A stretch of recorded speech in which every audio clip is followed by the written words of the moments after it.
Hello? All right, here we go. Good morning. Good morning, teams. How you guys doing this morning? I'd like to introduce myself. My name is Tito Huffman, and I will be your head ref for this event today. I'd like to welcome everybody to the Great Lakes Bay Region District event. Okay, it's our first time here, so let's have fun. And we're going to have a few announcements here to start off with the drivers' meeting. First up, I want to give our lead robot inspector a chance to talk. So here's our lead robot inspector, Mark Kramarczyk. Good morning, everybody. Like you said, my name is Mark Kramarczyk. I'm the lead robot inspector. If you have any robot-related questions, feel free to grab me. I'm pretty easy to spot with this hat. So far, we're doing great on inspections. There's only one team that hasn't finished, and they're well on their way. So we're going to have, I don't think anybody's going to miss the first match, which is terrific. So thank you, everybody, for the effort you put in to come prepared to play. That's awesome. I know as the weekend goes on, we see things that other teams have, and we are constantly trying to improve our machines and how we play and how we perform on the field. However, if you choose to make a change to your robot before you can come out and use it on the field, you need to have it re-inspected. Okay? If you come out with a significant change and the head ref says the robot didn't look like that last time it came out here, he's going to ask me if that's been re-inspected.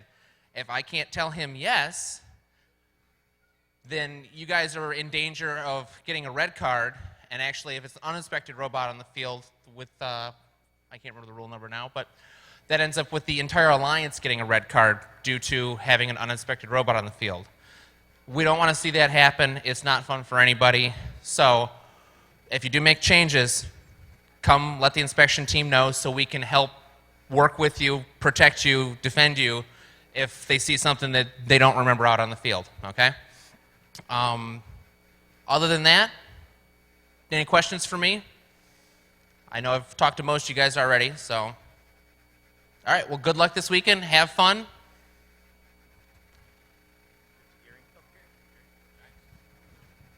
Okay, guys, I'm Gary Bendis. I'm your lead queuer. The way we're going to do this flow of the robots, we'll be coming in this door. You can see the red robots here. We'll be staging the second, the one on deck out in the hallway, the red robots. Blue will be coming down behind the scoring table here and staging down here. If you come early, we will be staging you in the hallway till we need you. All robots will be coming in on this side and going out on that side. You'll see white boxes on each end where your carts will store once you get done, okay? If your robot's on this end and your cart's over there, have your person, your teammate, bring it to the spot where you need to unload, okay?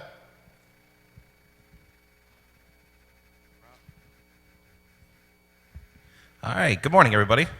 My name is Rob Jenkins. I'll be your FTA at this event. That's your first technical advisor, basically tech support for the field. So our job is to make sure you guys are able to come out every match, play, have a good time, compete as hard as you can, et cetera, so on and so forth. So what you guys can do to help me with that is when you bring your robots out on the field, first thing you want to do is power them on. You know, the radios do take about a minute to power up. So the sooner you guys are doing that, the sooner we're finding our problems. If you don't know how to turn it on, don't be the person in that role. You know, we do get people that don't know how to turn these on once in a while, so that's fine, but don't be the guy sent out to turn it on if you're not sure how to do that. Check your batteries, your connections, your Ethernet cord should be plugged into your C-RIO. Driver stations, load up as soon as you can. There is power at the driver stations for your laptops up on the top of the shelf. So if your batteries are low, you can plug in this year. It is on a circuit breaker, so no problems there. You need to plug your Ethernet cable in on the driver station to your computer because we can't connect to anything until we talk to your driver station. So the faster you're doing all this, the more time we have for the real problems. You know, something weird's going on with your robot, we can't connect. If we're wasting time on the silly stuff, that's less time we have to do with the real issues. So our goal is to have everyone come out quickly, connect. We want you to play every match. That's our goal. And If you have issues during the match, if your robot loses communication, we will be out there either during the match, or if we don't want to interrupt you, we'll talk to you after the match and try and give you a quick diagnosis on what's going on, and then either see if you need a CSA if it's controls, or a robot inspector if it's mechanical. If you guys are having problems, we can't leave the field, but we will get help to go with you to make sure your problems are resolved. Again, we want to make sure you're out, you're competing, everything's going well. That being said, if your robot dies during a match, that is not grounds for a replay. If we think there is something wrong with the field and in 3 weeks we haven't seen any field-related communication issues, we'll let you know. But your battery turning off or your C-RIO coming unplugged or an Ethernet cable coming out is not a field issue, it's a robot issue. It happened on the field, but it's a robot issue. So again, we'll help you solve the problems, but those are not going to be replays. That is something came loose that shouldn't on the robot. With your driver stations, we have had some people hit the glass pretty hard and autonomous, either intentionally or because the program didn't quite work out the way it is. You're behind that white line, but you are well within your rights to cross the line, reach over, touch your controls if they're going to fall off the driver station. There's Velcro up there for a reason. With those impacts, I've seen entire driver stations fall on the floor. So we want to make everyone aware you are legally allowed to touch your controls to keep them from falling on the ground. We don't want to see that stuff spill because then you're disconnected, you're having issues. So again, be watching that and be ready to stop that from happening. Also, if you lose your joysticks during a match, for whatever reason, it's not well documented, the F1 key will go and find everything that's plugged into USB ports and re-enumerate them with your driver station. So if this light, the blue flashing lights or the red ones you see is solid, you're connected to the field and everything's okay there, but your robot's not moving, hit F1. We will do that if we see an issue, but it takes us a few minutes to get over to where you're trying to go. So if you see issues with that, F1 does solve a lot of joystick problems. See if there's anything else important and or interesting here. Your radio should be in bridge mode. At the schools, you're using AP mode, but here to connect to the field, it needs to be in bridge, which means you'll see the 2 lights lit up on the radio. If that's not the case, we'll switch it over. It'll take about a minute. So it's not like we're going to play without you, but again, you'll save some time if you're checking that when you're on the field. It should stay in bridge the entire event. When you guys go back to your schools, your shops, wherever you're going, you'll want to set it back to AP mode, but for the event, it's bridge mode only. If you are having issues on the field, repeated problems, we will try and make time either during lunch or at the end of the day. If a CSA can't work through what's going on, we can simulate some stuff on the field. We will not be running practice matches on the field. We'll have you off to the side, and we'll talk to you if that's going to be an option, because that's kind of a severe case. You've been out 6 matches, you've never moved. We're trying to solve problems. So we will. Again, we're going to work and do everything we can to have you guys be successful. If you go home saying, my robot did the best it could, it ran every match, we did what we could, and we had a good time, then we are winning on our side. So that's our goal. Wi-Fi should not be turned on, either pits, stands, on your laptop. We want to keep all that stuff under control because we don't want any interference issues. Especially on your driver stations, that can cause a lot of problems because it'll try to connect to your robot while we are.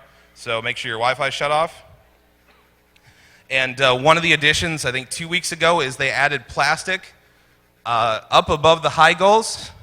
So right there's 6 plastic panels on either side of the field. That's to keep the balls from bouncing back onto the field when they're scored.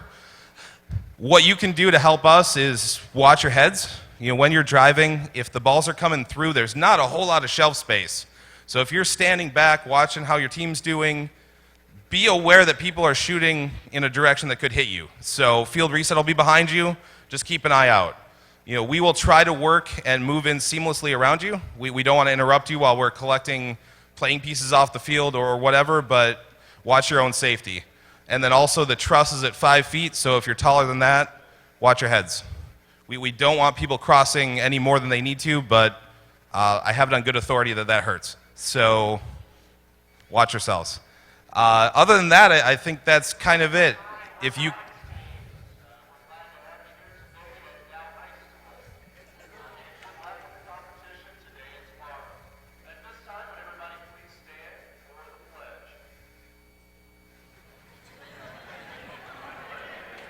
I didn't plan that.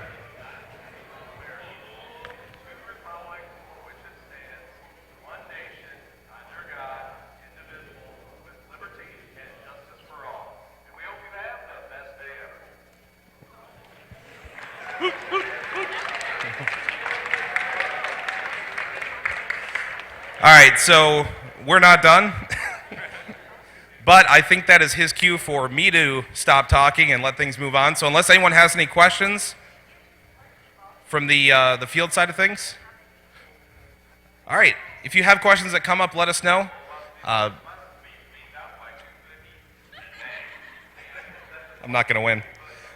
All right, so again, Chris and I will be the guys running the field from a robot side. If you have any questions during the day, please let us know. We'll do everything we can. Hello again. Just going to go over a few things real quick. One thing I really would like to remind all teams is that everyone you see here in the white shirts that are working all back here, everyone here are volunteers, okay? They're all volunteering their time to put this event on for your benefit. So in that case, I would really ask for everyone to be as civil as possible towards all of our volunteers. Remember the motto of FIRST, gracious professionalism. Let's display that at all times and at all areas throughout the competition, okay? Because we're here to make this as fun as we can for all teams that are participating in this event, okay? Couple housekeeping rules. Number one, these bleachers that are stationed behind the scoring table, there's no sitting on those bleachers at all, okay? Those bleachers are actually closed. No sitting back there whatsoever. If you sit on them, there's a highly possibility they're going to break because they're not out fully supported, okay? So there's no sitting back there. Number two, for your drive teams are allowed to have 2 drivers, 1 coach, and a human player. Your coach is identified by the yellow dot that's on your team buttons. And also, I want to ask that for all drive teams, please wear your buttons high on your body, okay? That makes it easier for the referees, for the cuers, field reset, for everyone to identify who you are, okay?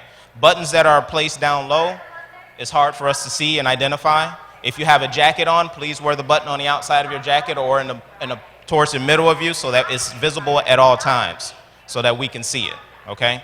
That's one quick thing that we really would like to get because we get kids come out with buttons way down here and we have no idea if they're supposed to be out here or not, okay? So please wear your buttons high up on your shoulder or something like that so that we can see you, all right?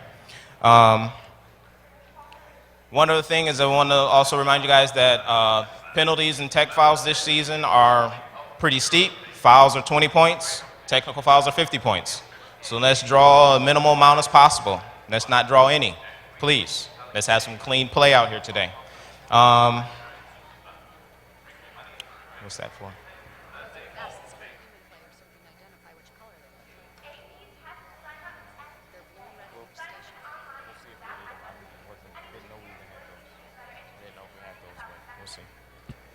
I think.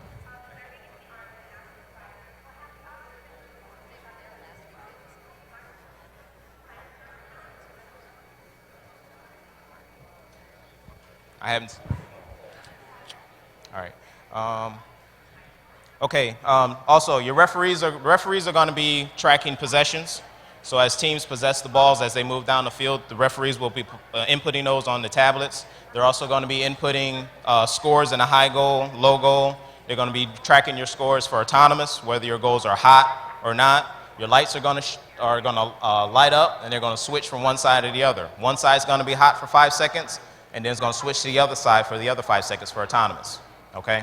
So just so everybody know, these lights that are around the goal are going to give you a lot of information. They're going to let you know what your alliance got credit for a possession. If you got credit for 1 possession, 2 possessions, the lights are going to light up, okay? So if you haven't caught that in the game manual, go back and look at it real quick. That way you'll know how to utilize these lights to your benefit throughout the match, okay? Let's see. One big thing I want to let you guys know is at the end of a match, teams are not allowed to enter the field until all these LEDs, these lights turn green. When these lights turn green, you're allowed to enter the field. If you enter the field prior to that,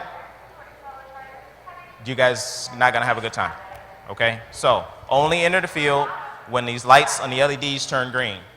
Balls are only allowed to be removed from the pedestal when the pedestal is lit. You must wait until the pedestal lights up before you can remove a ball. Even if you know your ball got scored, don't touch that ball until that light lights up, because you want to allow the referee to get your possessions in, get your score in, get it submitted before that pedestal light up. Once you remove that ball from a pedestal, that's a technical foul. You take that ball and you put it into the gameplay, that's another technical foul, okay? You don't want to be the Alliance you want to be the person to cost your Alliance 100 points just for taking the ball off the pedestal too soon, okay? In case of a dead ball gets stuck in your robot's not responding. On the driver's station, Gary, can you hold that sign up? There's a sign at each driver's station that says dead ball.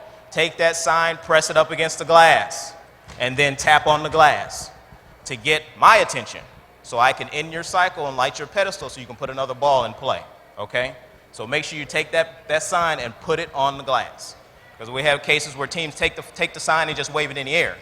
Well, we can't necessarily see that right away, okay? Take that sign, put it on the glass, and bang on the glass so that we know we can get your cycle reset and you guys can get another ball put in play as soon as possible, okay? And at the same time, if that dead ball becomes loose and gets free of the robot, your Alliance must get that dead ball through a goal off the field before that cycle is ended, okay? So if you have your live ball, you bring it down and you score, and then your dead ball gets unlodged and gets free on the field, you must get that dead ball off the field before that cycle is scored, okay? Because we want to minimize the number of balls on the field. We're only supposed to have one ball on the field. So that dead ball needs to be removed before your cycle will end and you can put another ball in play, all right? So that's something you guys are going to have to watch and you have to be knowledgeable of and be on top of to get that ball off the field, okay?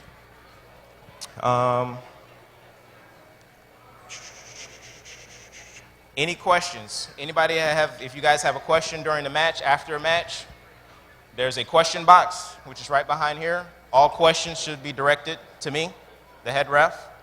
It's my job to answer your questions, and I will answer questions from any student, non-college student that's on your team. I will not talk to adults. I will not talk to coaches. I will only talk to students, okay?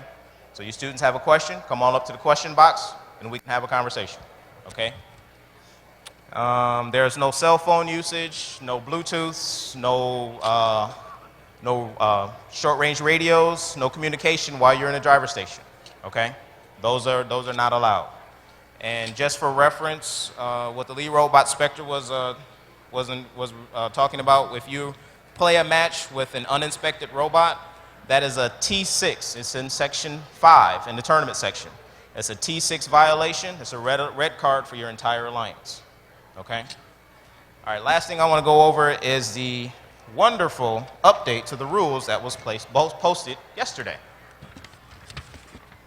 There was a change to G27, and I will read the rule for you. Strategies aimed at and/or gameplay resulting in damage, destruction, of an opponent's robot via actions such as high speed or repeated aggressive ramming, attachment, tipping, or entanglement of robots are not allowed. Violation will be a foul. If we deem it being a strategic action, it will be considered a technical foul with a potential for a yellow card, okay?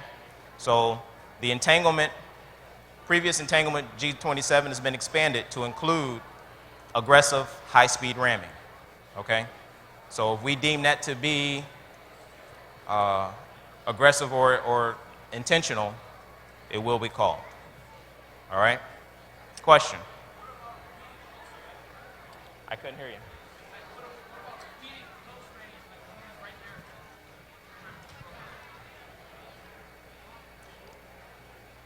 As long as it stays bumper to bumper, that's within the gameplay. High speed, you're close up, that's not high speed, okay?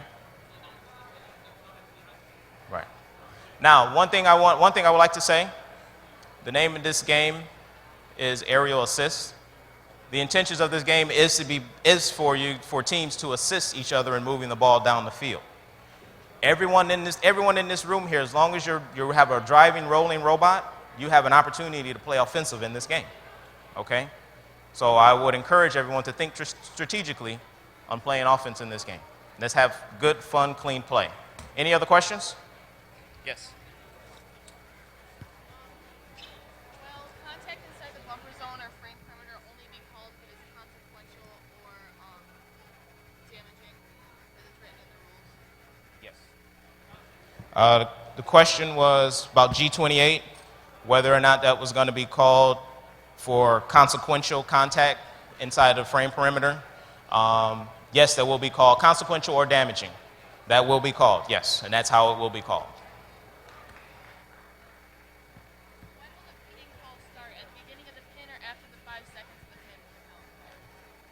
pin? Pinning, the question was about pinning and when the count will start. The count will start as soon as the pinning is initiated, okay? And with the pinning, pinning can happen with one robot sandwiched between two robots. That could be considered pinning. But also pinning is between a robot and a field element, sidewall, goal. That is considered pinning as well, okay? Question?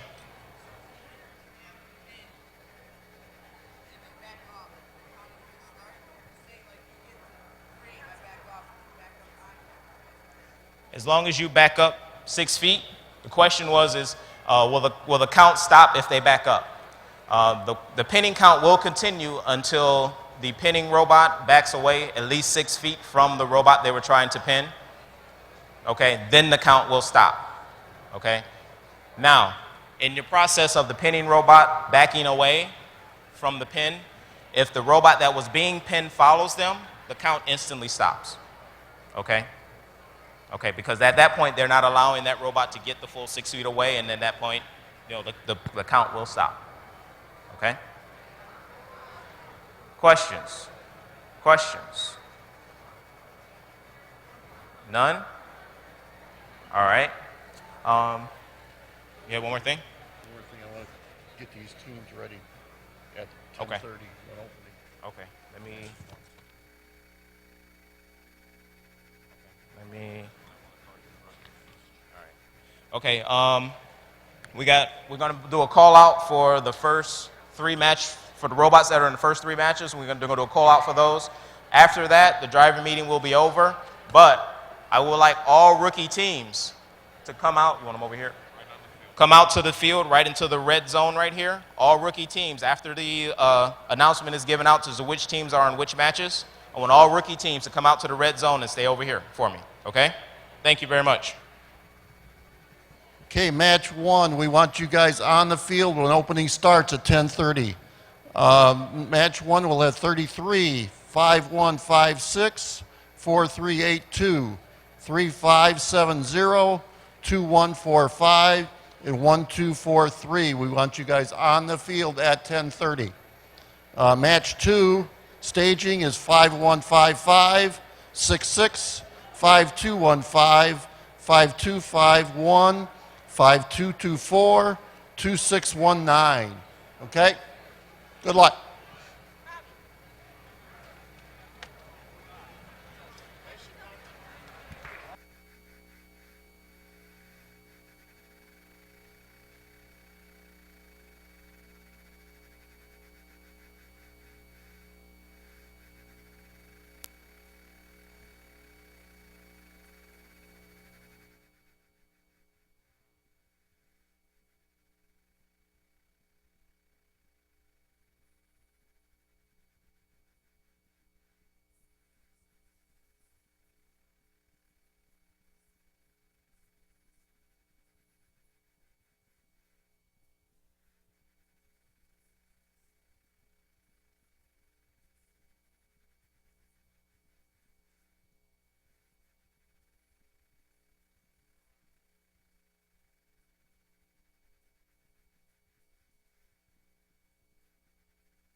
Guys, let's move in and have a seat. Rookies, move in, away from the doorways here and just have a seat. We got to get all 20 rookie teams here on the field.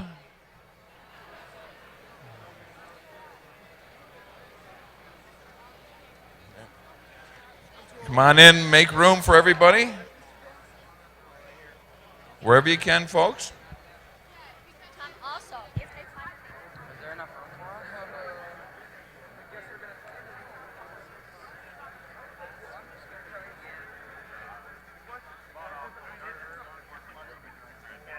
But the regionals were, they're supposed to only play 8.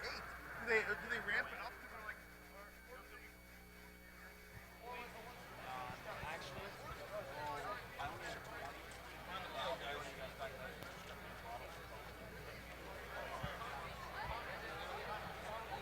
Thank you, guys. Appreciate it. We're going to turn around now. Good morning.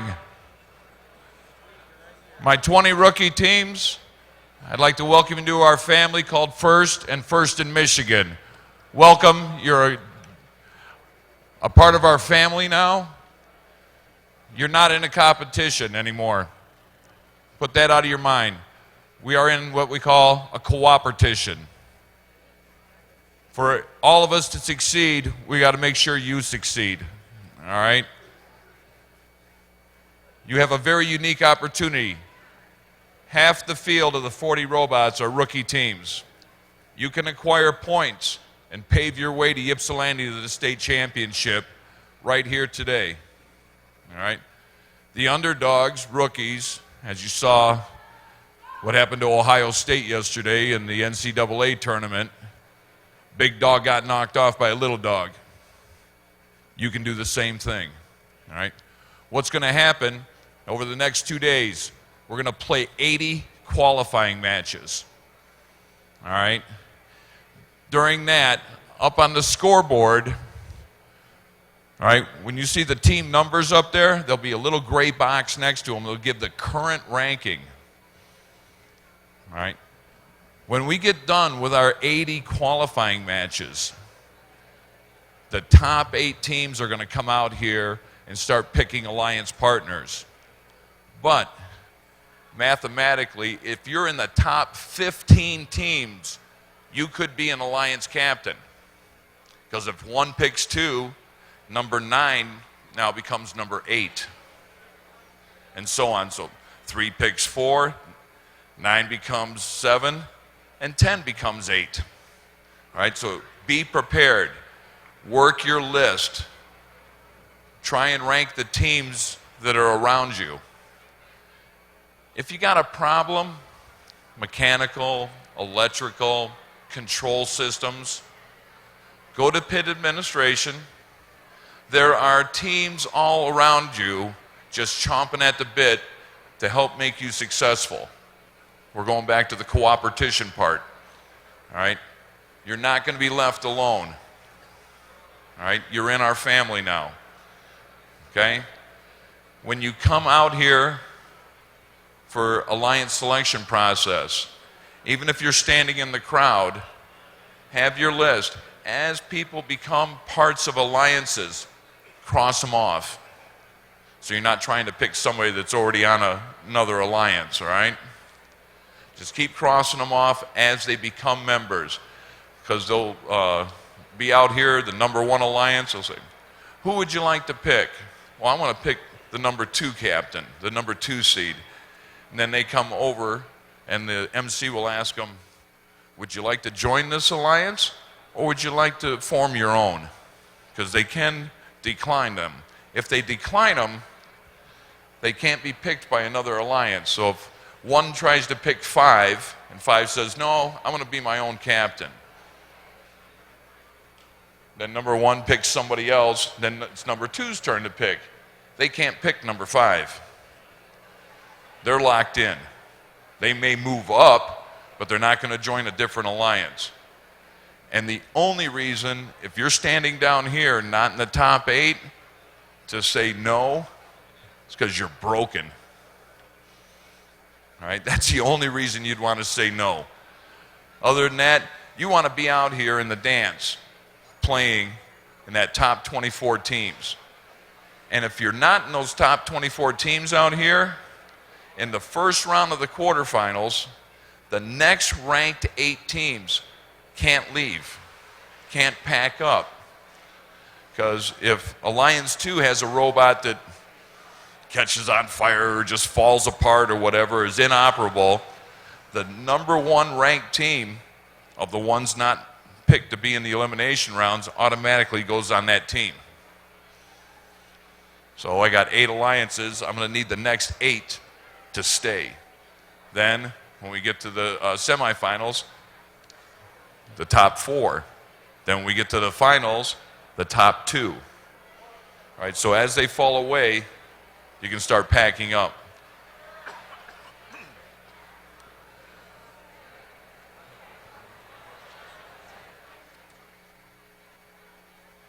Oh, yeah. Just because you're not playing out here, you still have a chance to pick up more points. Don't go home until after the eliminations, because there's some serious points being awarded to rookies, rookie all-star, all right, and the other technical awards that are out there. They all carry points. All right? It's a matter of points here in Michigan and in the other districts around the world. All right? Do you have any questions? I know I keep running off with the mouth here. Okay. All right. Do not be afraid to ask for help. Okay? We're here to make you successful. Okay? All right, with that, if you're in match 1, 2, or 3, get out here. If you're inspected, I haven't heard that everybody's been inspected yet, but once you're inspected, if you fall on rough times and you got to be working on your robot, send one of your human players or a member of the drive team out here so you report. You fill up one of these human player boxes, to get balls back in. Another thing, the human players that are out in these boxes, robots shooting at you, maintain contact with this box. Catch the ball. I'm still good. I'm not drawing a foul. And then place it back in. All right? Make sure you fill these boxes up. I've seen veteran teams not put anybody out here. So if I'm on the Red Alliance and I don't have a person out here and the ball goes out right here, it goes all the way back to the beginning. It's got to go to the closest human player. That would be back there. If you don't put somebody out here or on that side, it's going to go all the way back to the beginning. Okay? No questions? All right. Come on, let's play aerial assist. Thank you, guys.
Well done, Dow High School band. That was awesome.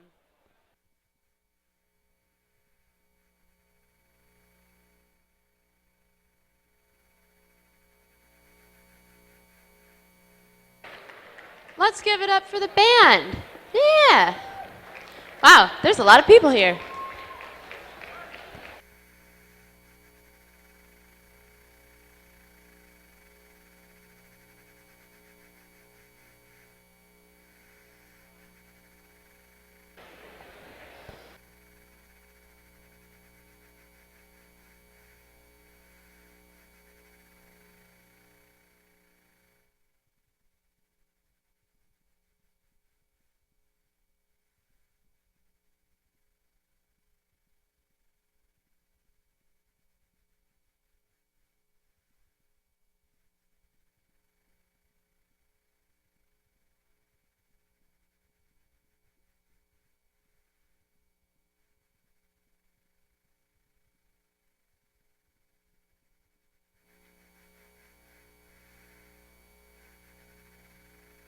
Check 1, 2. Check 1, 2. That's better.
The Dow High Band doesn't do anything halfway.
We're going to be sitting around eating pizza and trying to build a robot. It's opened a whole new world for me. Before I got in, I actually didn't know what to expect. I had no idea what to expect. I didn't know what I was getting myself into. My career, my entire life. The way they solve problems is unbelievable. Ready to address big problems. It helped me to take the initiative and problem solve. I thought it was just like a small little organization, and it's so much bigger than I ever thought this would be. So I expected to get some electrical training. I'm prepared to be an engineer. A whole different perspective of what I want to do with my future. This is what I want to do. This is so cool.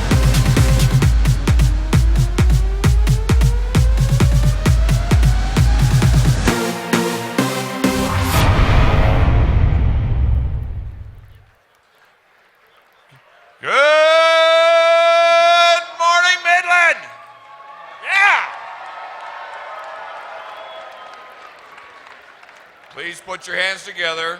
Let's welcome our Master of Ceremonies, Miss Renee. Thinks they had the furthest drive. Midland, no, you didn't. All right. Well, Nobody thinks that they drove the furthest, so I will just let you know that Team 4381 from Richland, Michigan did. Yeah, let's hear it for them. They came all the way out here today. And in second place, we got Team 66, the Flyers from Ypsilanti.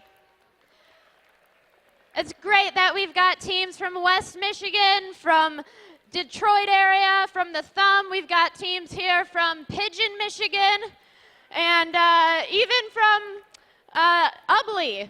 Ubley, I couldn't believe that was the name of a city in Michigan. It's awesome. So thank you all for coming out here and bringing your robots. We're going to have a fantastic day.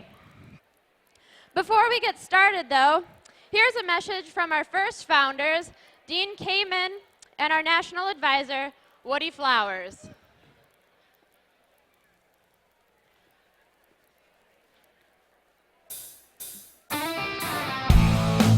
Welcome to your First in Michigan district event. I've been at First for about a year now.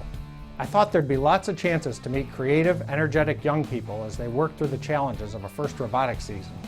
I'd heard First kids were the best of the best, and wow, have you been impressive. Here's what I didn't quite realize: the quality of character and depth of commitment of the First mentoring community. Thank you, mentors, so much. You really are the secret sauce that makes First so special. Congratulations to all of you on another fantastic First robotics season. Now here's a quick message from Dean and Woody. Congratulations on building a robot to play aerial assist. It's simple, right? Just 4 aspects. You acquire a ball, you assist your partners, you advance down the field, and you score. You've already demonstrated your ability to achieve these tasks while building your robot. You've had to acquire new skills in design, programming, fabrication, and troubleshooting, just to name a few. No single person built your robot. It's the result of an entire team of mentors, sponsors, and students assisting each other, mastering new skills to advance to the goal of creating your robot. Now there are 2,500 unique solutions to that one problem. And now you're here to score. You've accomplished your goal. As a community, we celebrate that success. First is not about today's game, nor about the wonderful build process you just completed. First is about preparing for life. And life won't be simple. I'll guarantee you there'll be tougher challenges than building a robot in just 6 weeks. You'll need to acquire new skills in technology, communications, and leadership. Along the way, be ready to assist others and to accept assistance. The problems you face require teams working together. You need to become part of a strong network of collaborators and friends. Leveraging your skills, experiences, and networks will position you to advance solutions. You'll need to test ideas along the way, document difficulties when things go wrong, and make critical improvements to your innovative solutions. These steps will position you to score, to find solutions, to have a meaningful and rewarding life, to be part of something much bigger than just self. First is not about robots. It's not just a game played on a field. First is preparing you for some of life's greatest challenges. But for now, let's celebrate, have some fun, and enjoy Aerial Assist.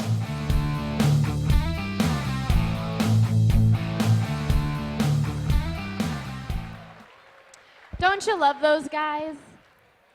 All right, now I would like to introduce Dow High School's principal, Pam Castle, for a few words. Thank you. Good morning, Great Lakes Bay First Robotics. Welcome to Charge Your Country. We are very glad to have you here this morning. And as principal of Dow High School, we're honored to have the robotics competition on our campus today and tomorrow. As a mom of 2 sons that are currently serving in the military, I'm extremely proud that the robotics is supporting such a worthy service project. Your initiative, Aaron's Gifts, is a wonderful way to support our men and women who are serving our country each and every day. Their sacrifices make it possible for us to be here today so that we have the opportunity to marvel at the amazing talent that the students are bringing to our gym.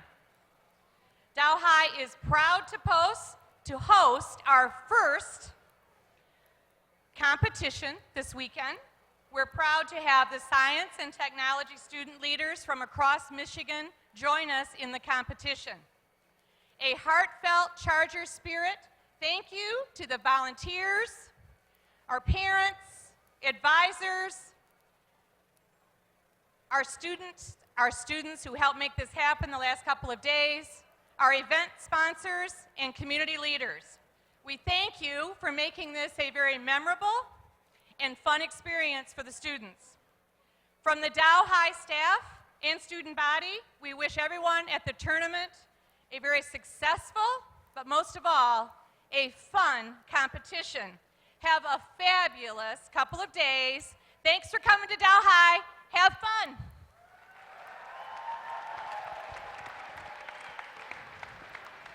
Thank you, Pam. All right. This competition is only made possible by our sponsors. And representing our primary sponsor, Dow Chemical, please give a warm welcome to Rich Wells, Vice President and Site Director of Michigan Operations. Thank you. The Public Affairs Department at Dow gave me a speech, but I'm not going to read that because I cannot believe what I am experiencing here today. As you get a job like mine because when I was your age, I was a science geek, and I never, ever imagined I would be standing in a place where you play basketball and volleyball and be celebrating science. You got a band in here. We've got cheerleaders. You've got mascots. This is incredible, and to be part of that and to be allow Dow Chemical to sponsor that, what a great experience it is for all of us. Before I give you guys some words of encouragement, I do want to talk a bit about something that's very important to us at Dow, and that is your safety when you're out here today, when you're on the field of competition, when you're working in the pits. Some of you have noticed that I am not wearing a traditional dress shirt under here today. And the reason I am not is I am privileged to lead 3,000 employees who work at Dow's Michigan operations. That's the original site that Dow Chemical was founded on over 117 years ago, and we still produce products today. And I challenged that site to work, to set a new safety record, to work the most days they've ever worked without having any kind of injury. And as I don't like the Tigers, I'll put it that way. I'm from Minnesota, and I'm a big Twins fan. And I said, if you guys would work break that new record, then I would wear a Tigers jersey. It's not just a Tigers jersey, it's a Verlander jersey. So if our workforce of 3,000 Dow and contractors can work for a better part of 4 months without having an injury, I know you can be out here and working and you can stay safe for this entire weekend, so thanks for that.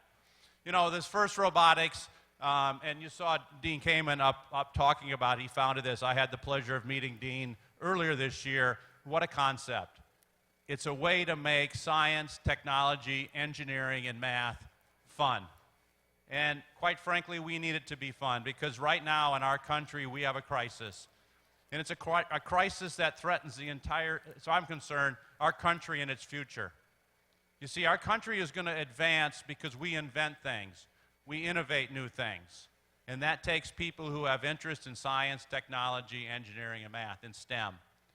And FIRST Robotics and what all of you doing out here is working in STEM.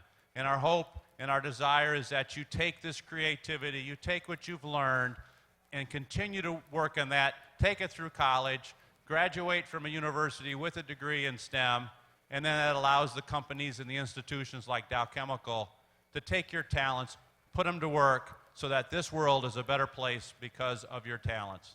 You know, we need about 400,000 students in STEM each and every year, and we have a real shortage of that. And if we don't fill that shortage, again, we're going to have a problem. So that's what this is all about today and tomorrow. We hope you have a great weekend. And I don't want to be corny, but may the best robot win. Thank you.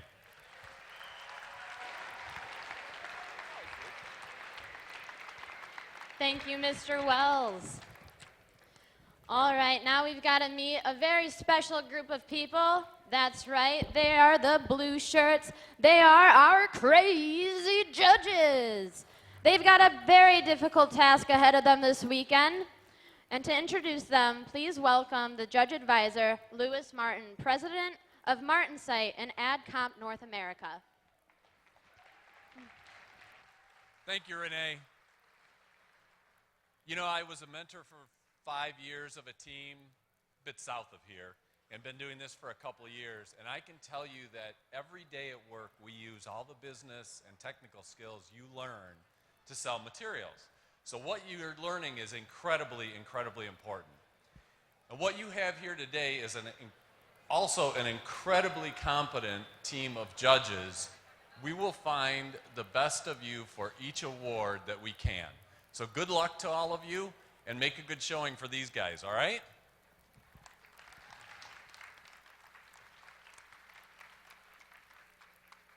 Good morning. I'm Patrick Roberts. I work for General Motors in their manufacturing engineering, body, and stamping group.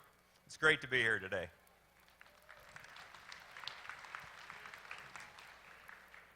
Good morning. Jose Portia. I work for SC Johnson in new products and new technologies. Thank you.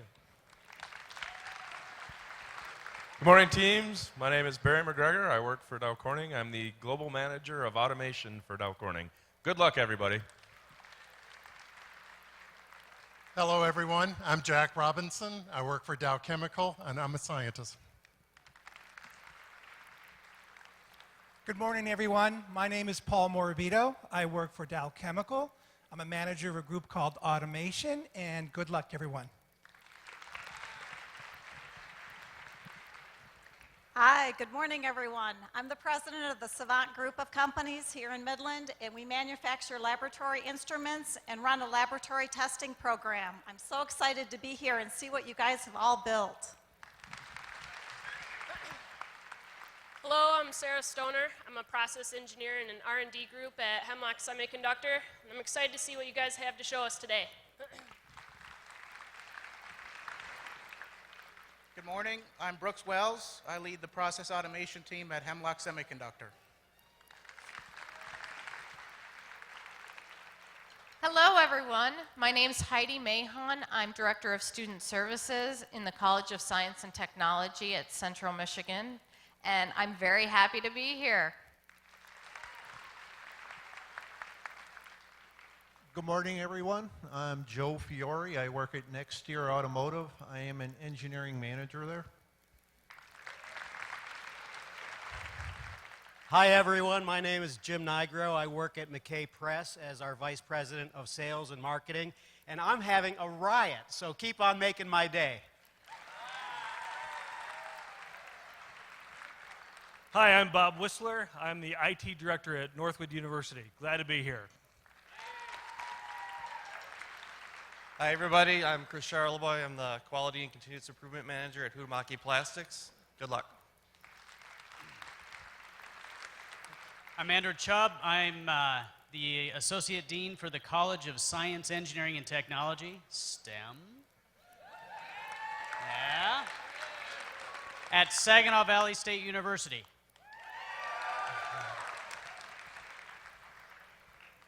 Hello, everyone. Good morning. I am Jeremy Warmbier. I am the embedded software team lead at Holla Mechatronics, and I am extremely excited to see what you guys can all do.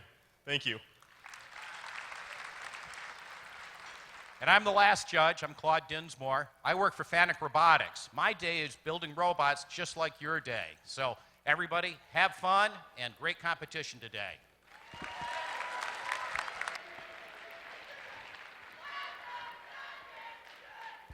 Thank you, judges. Thank you so much. We look forward to seeing you all around this weekend.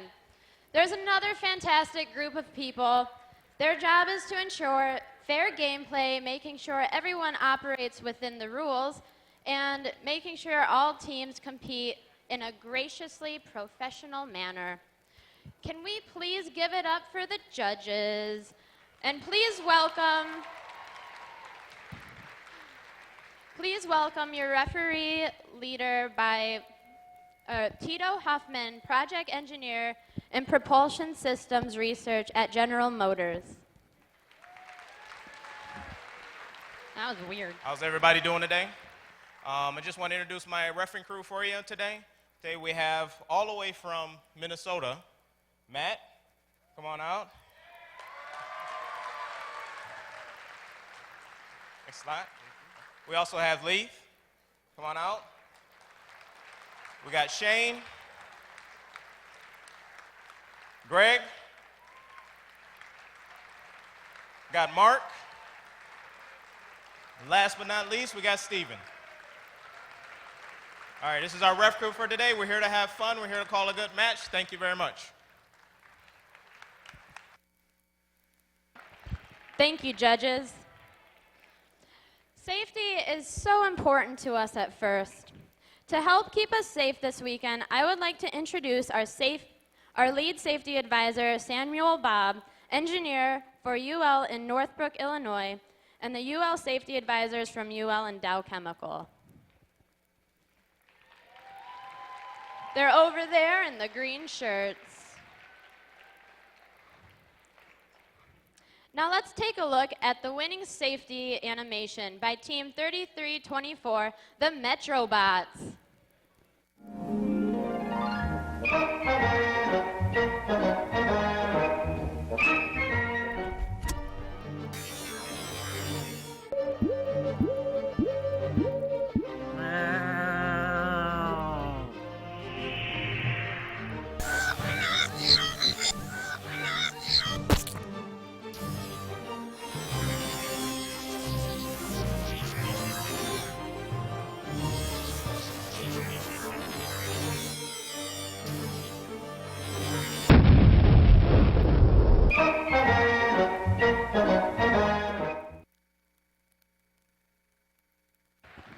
How cute was that? All right. The volunteers did one heck of a job putting this competition together for us all and making it possible. Without them, we wouldn't be able to put on such an outstanding event. The First staff wants to thank them, and so do we. Let's roll a video.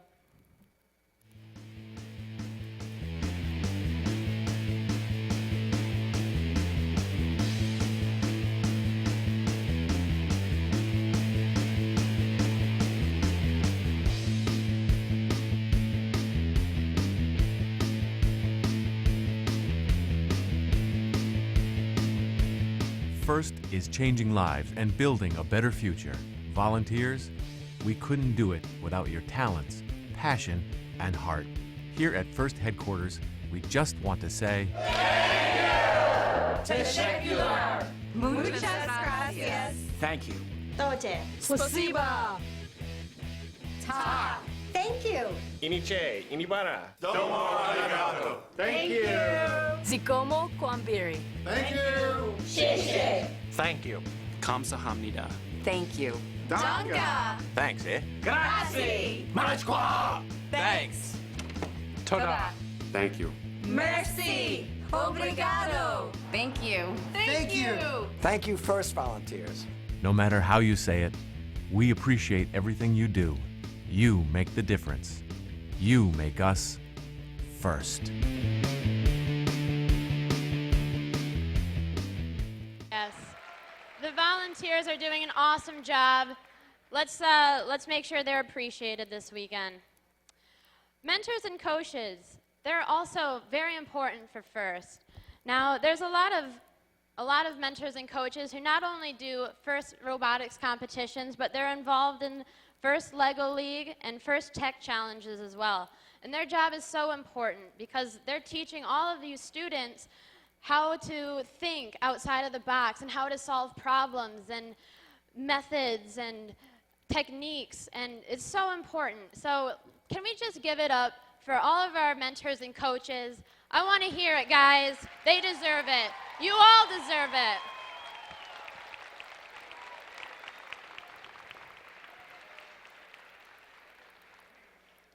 There's a place for everyone at First, regardless of age or ability. So if you would like to get more involved, please go to the First website, usfirst.org. Before we get this show on the road, please please stand for the national anthem, which will be performed by Dow High School's band. And please welcome the Mid-Michigan Airborne Chapter of the 82nd Airborne Division Association for our color guard.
Thank you. All right, guys, we're almost ready to roll. I'm so excited to see this competition. I think it's going to be great. But before we do, to help explain the rules and scoring for this year's competition, let's watch the aerial assist game animation video. Welcome to the 2014 First Robotics Competition and this year's game, Aerial Assist. Aerial Assist is played on an approximately 25 by 54-foot field. Alliances of 3 teams each operate their robots from behind alliance walls at the ends of the field. 2 large scoring goals are located at the top of each alliance wall above the driver stations. 2 smaller scoring goals are at the lower corners of the alliance wall. The center of the field is spanned by the truss, which is approximately 5 feet above the floor. The field is segmented into 3 equal-sized zones: red, white, and blue. Additional goalie zones are at the ends of the field, between the pairs of low goals. Aerial Assist is played with 2-foot diameter exercise balls, colored red and blue to match the corresponding alliance. The objective of Aerial Assist is for teams on an alliance to work together to advance the ball down the field and score into their alliance goals at the far end of the field. A ball scored in a low goal earns 1 point. A ball scored in a high goal earns 10 points. Robots that assist their alliance when scoring will earn big bonuses. The match begins with each robot starting in the white zone or a goalie zone. Each robot can be preloaded with 1 game ball. A 10-second autonomous period starts the match. During this period, robots use pre-programmed instructions. Each ball scored during the autonomous period earns a 5-point bonus. 1 set of goals will be lit up and hot during each half of the autonomous period. Each ball scored in a hot goal gets an extra 5-point bonus. And every robot that moves from the center white zone into their own zone during autonomous gets another 5-point bonus. At the end of this period, human drivers step forward to take the controls. As the teleoperated period starts, teams command their robots to score as quickly as possible. The scoring cycle starts as a human player transfers a ball onto the field. Robots can just take the ball and run directly to the other end of the field to earn the basic goal score. But receiving assistance from your partners in moving the ball down the field will add bonus points. Alliances that use all 3 robots to assist the ball through all 3 zones will earn the most points. Throwing the ball over the truss on the way to a score will add a 10-point bonus, and having your alliance partner catch the toss will add another 10 points. Of course, robots will have to be built robustly to avoid damage from falling balls. Meanwhile, one robot in the goalie zone can extend upwards to block shots and defend the goals. Alliances try to score as many points as they can during the 2.5-minute match. Good luck, and we'll see you at the competitions.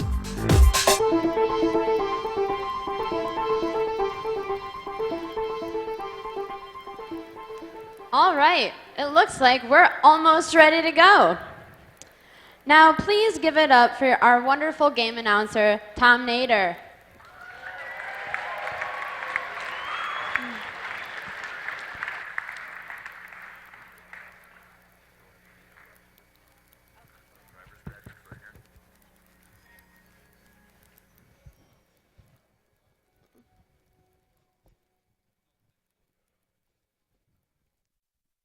Up on the Red Alliance, we have Team 3570. All the way from Alma, the sponsors are Precision Machining, CNS Steel, Anesthesia Associates of Alma, Gratiot Community Foundation, Mutsaba, Noble Graphics, Gar Tool, Green Side Up, Consumers Energy, and Merchant Excavating and Alma High School. It's the Phoenix. Give it up for them, yeah. All right, next up we have Team 2145. From Lake Fenton, Michigan, their sponsors are Lake Fenton Community Schools, Tracecal Dynamic Technologies, CRW Plasticos, Fossey and Associates, Mega Coney Island, Straka Tool, B&B Tool, Vic Canaver Chevrolet, and High Octane Printing, and Creative Forms in Lake Fenton High School. It's the Hazmats. Rounding out the Red Alliance, they were using the Schwartz all day yesterday. We got Team 1243. From Schwartz Creek, their sponsors are General Motors Flint Truck Assembly, EFC Systems Incorporated, PRP, and Schwartz Creek High School. It's the Dragons, your Red Alliance. First up on the Blue Alliance, we have a veteran team. Everyone knows Team 33, the Killer Bees. From Auburn Hills, their sponsors are Chrysler LLC, the Chrysler Foundation, BAE Systems, TI Automotive, JDM Consulting, and Notre Dame Preparatory School. It's the Killer Bees. Next up, we've got Team 5156. One of our rookies here from Pigeon, Michigan, and Laker High School. It's the Lakers. Rounding out the Blue Alliance, we've got Team 4382 from here. They made the long ride from Saginaw and Saginaw High School. It's Team Trobot.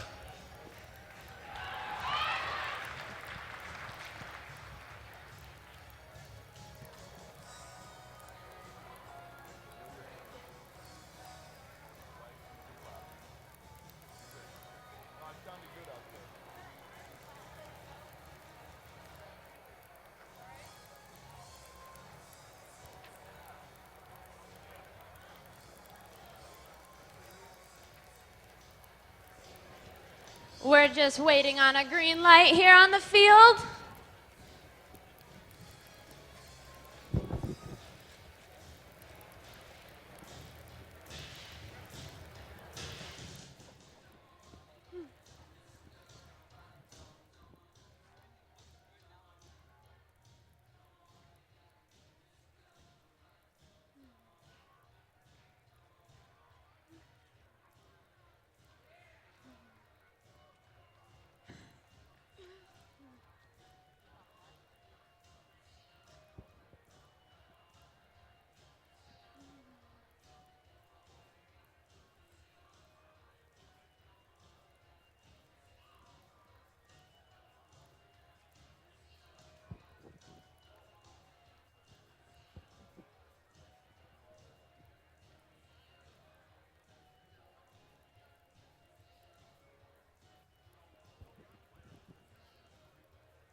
This is my jam.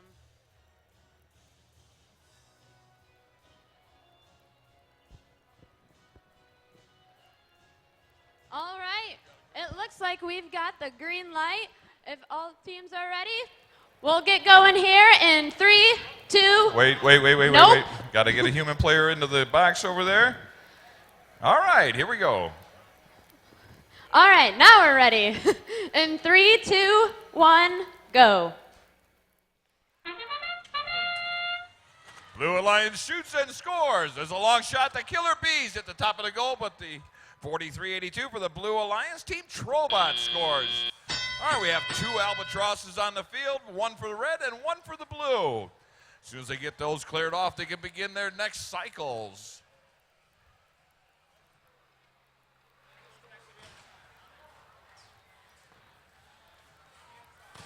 There's a long shot, up and over the top.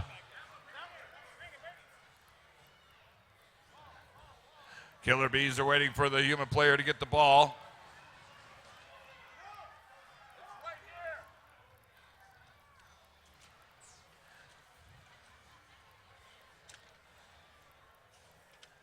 Killer Bees line up, they take a shot. Oh, just a little bit hard. Took it off the top of that goal again.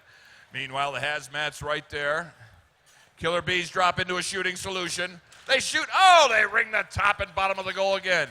Schwartz Creek has the ball crossing over midfield. They're taking a beat in.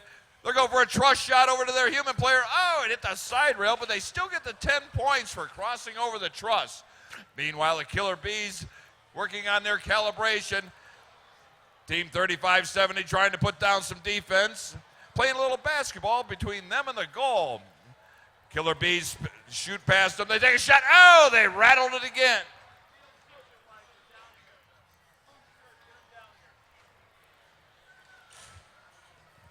Killer Bees are back in position. They rang the goal again. They can't buy a goal this morning. Down to the last 48 seconds. Match number 1.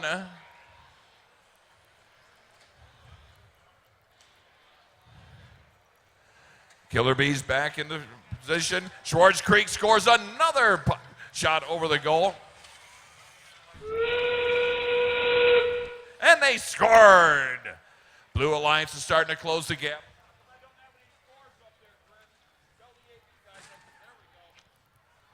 Still got a tight game, about a 5-point spread.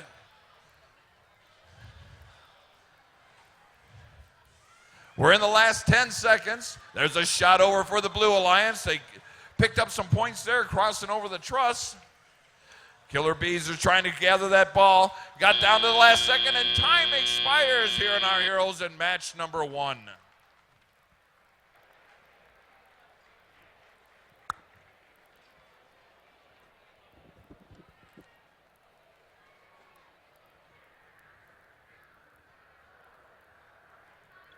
All right, we've got the green light. Come on, teams, come get your robots.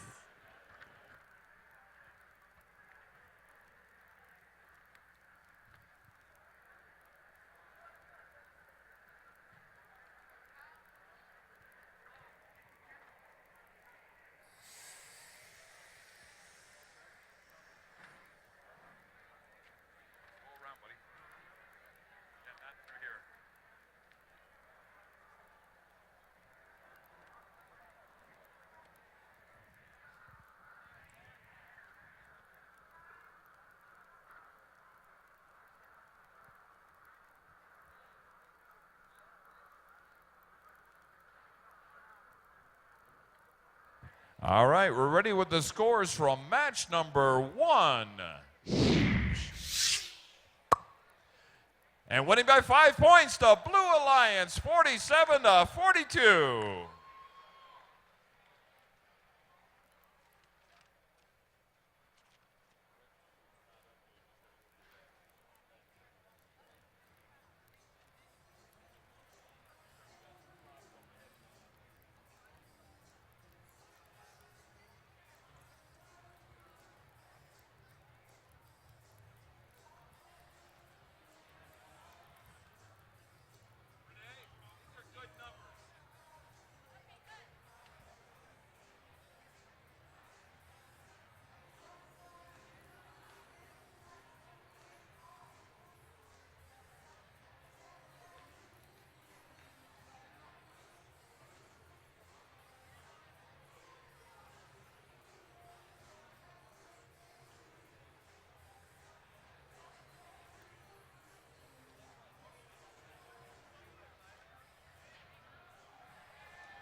starting us off on the Red Alliance, we have Team 5251.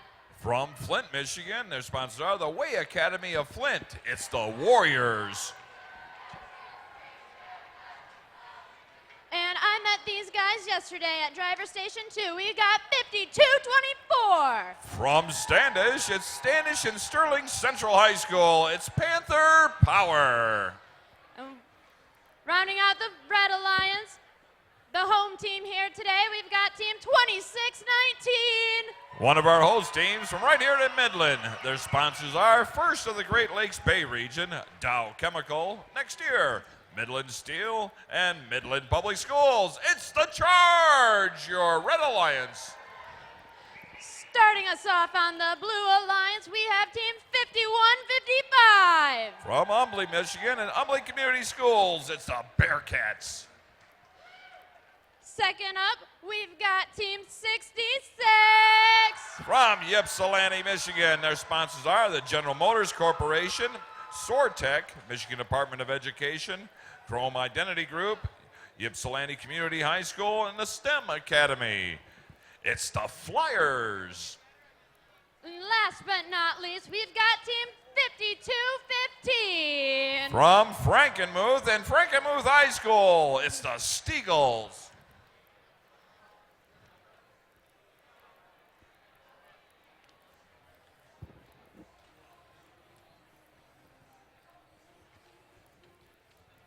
Can we get some dancing out here? Come on, guys. Let's get excited for this. All right, the lead robot inspector Mark has just informed me that all 40 robots have been inspected and have passed. We have a full complement of 40 teams ready to rock.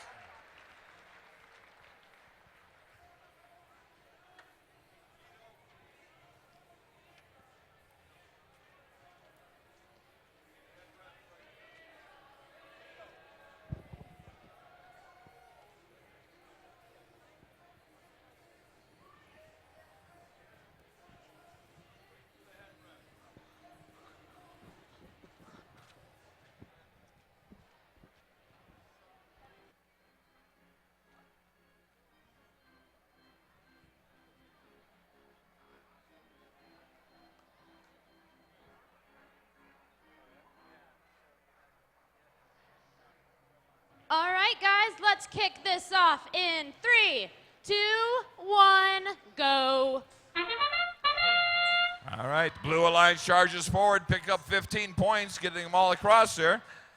There's two missed shots, but the 52-15 machine. The Steagles out of Frankenmuth scores for the Blue Alliance.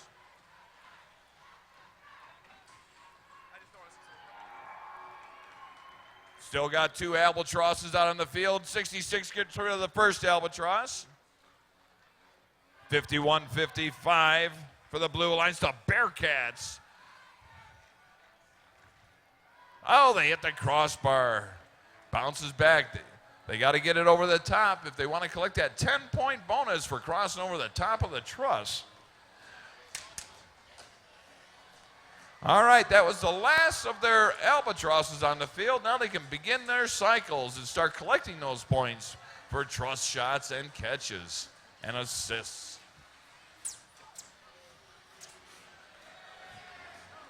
(52-51). Looks like they're a defensive bot. They've taken up a position in the goal. Meanwhile, 66 goes past the defense. Takes a shot over the top and scores another quick 10 points for the Blue Alliance. Looks like they got about a 13-point spread. 72 seconds to go in this match number 2 here in Midland. There's a shot over the top.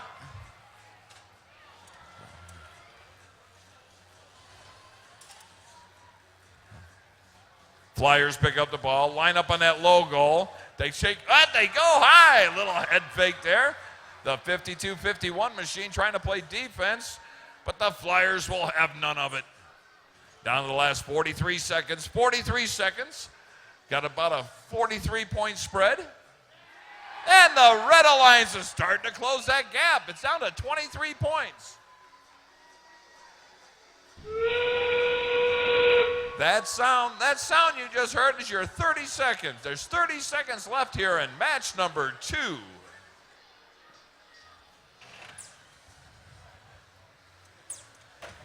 Charge comes down trying to pick up that low-hanging fruit. Got 13 seconds left. But the Flyers drop in another 10-point goal. Looks like that one had a little money on it. So does the Red Alliance. They still have 2 seconds. They take a shot. Oh, as time expires. Good try, guys. As soon as those green lights come on, you can unplug your controls and go get your robots. Wait for the green lights.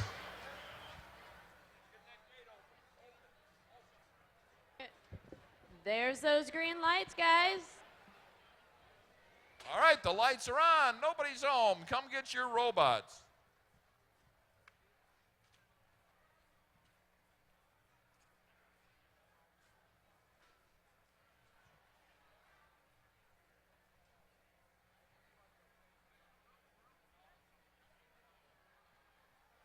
And here comes our scores from match number 2. Winning by a score of 103-70, the Blue Alliance.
Starting us off on the Red Alliance, we've got Team 5282.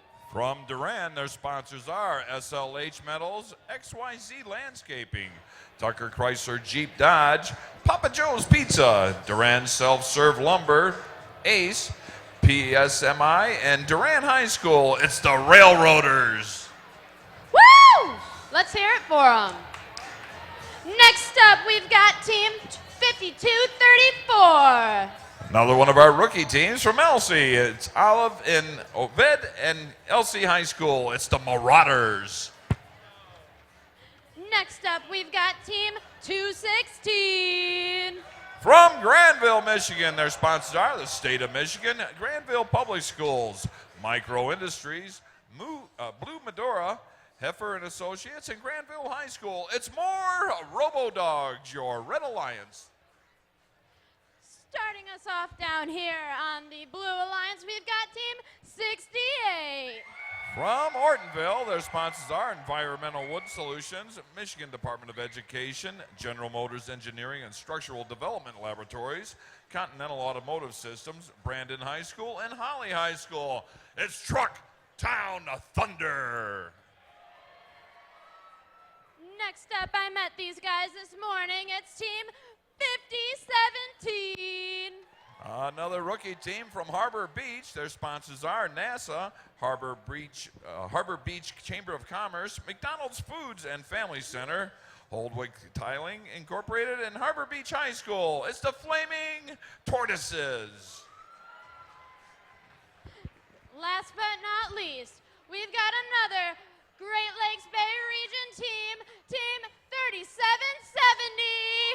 One of our host teams here from Midland. Their sponsors are First GBL Bar, Dow Chemical, Solutions for Automation, Berlin, the Kempfer family, the Max family, MAP Mechanical, Lamons, Dr. Larry Carr, and Bullock Creek High School. It's Blitz Creek.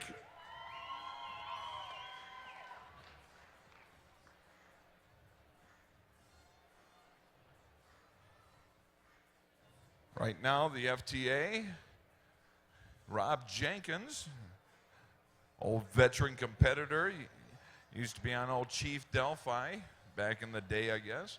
He's working with the Trucktown Thunder people.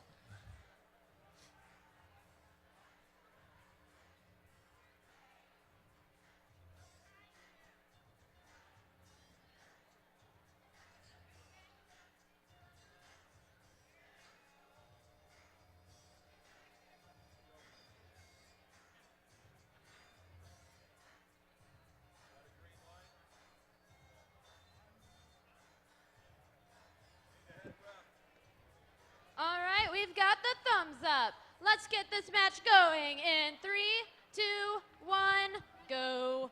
All right, looks like we got 2 balls on each alliance. Trucktown makes a left turn. They're going to pull the trigger on that. There's a shot down there, 216. More Robo Dogs out of Granville. Take a decisive 46-15 lead for the Red Alliance. Trucktown takes a shot, and it's a little bit short. That Red Alliance has got 2 rookies on it. The blue has got 1. Let's see how these rookies compare up. More Robo Dogs, one of the Granville teams acquired from the human player. They cross over the blue line. Meanwhile, Trucktown drains a 10-pointer. That takes care of their albatrosses, and now they can start their next cycle. More Robo Dogs out of Granville. Getting a lot of attention from the Blue Alliance. Their shot, it's just a little bit short. Meanwhile, this rookie down here in the other zone, 52-34 for the Red Alliance. That's the Marauders out of Elsie. Looks like they got a defensive robot. Trying to block part of that high goal. Try and slow down that Trucktown Thunder team. They split past the defense, drop an orange tie wrap. They're taking aim at their human player. Now they shake it back out of the machine. 52-82.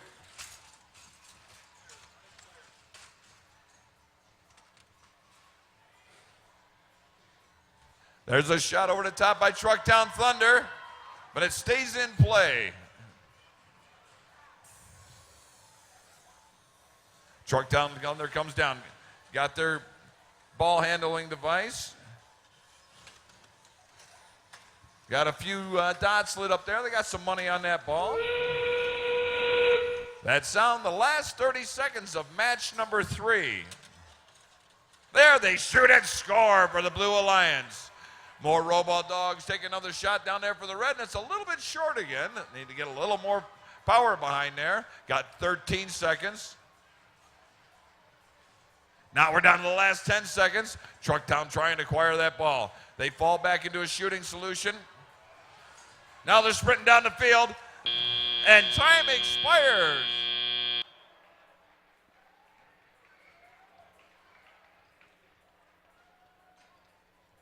All right, teams, come get your robots.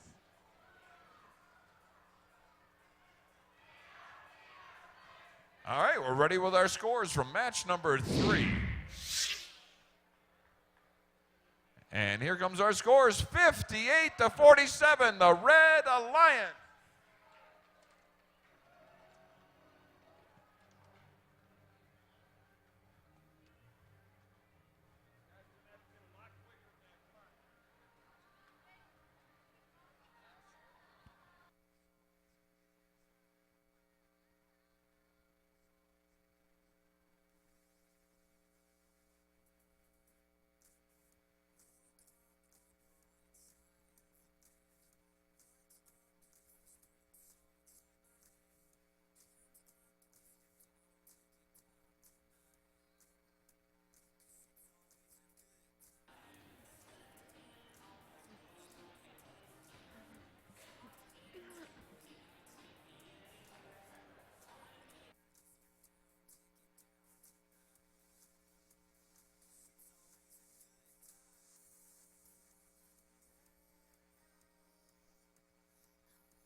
Montrose, their sponsors are the Jennings Memorial Foundation and Montrose High School. It's the Rams. Next up, we've got Team 5203. Another one of our rookies here from Sanford, Michigan. It's the Meridian Early College High School. It's the Volatile K-House Inhibitors. Rounding us out, we've got Team 5229. From Saginaw, Michigan, their sponsors are Dow and Heritage High School. It's Heritage One, your Red Alliance. And on the Blue Alliance, we've got a lot of dogs over here. But first up, we've got Team 5216. From Essexville, Michigan, their sponsors are Dow Chemical, Grossi Foundation, MDE, and Garber High School. It's the Garber Dukes. Next up, we've got some Robo-Dogs. We've got Team 288. Out of Granville, their sponsors are the State of Michigan, Granville High School, Custom Electronics, Johnson Controls, West Michigan Precision Metal Forming Associates, the Hepfer and Associates, and Granville High School. It's the Robo-Dogs. We also have their friends from the same school, Team 244. Out of Granville also, their sponsors are the State of Michigan, Granville Public Schools, Herman Miller, Mama's Home, and the Hepfer and Associates, and Granville High School. It's the Robo-Dogs 3D, your Blue Alliance.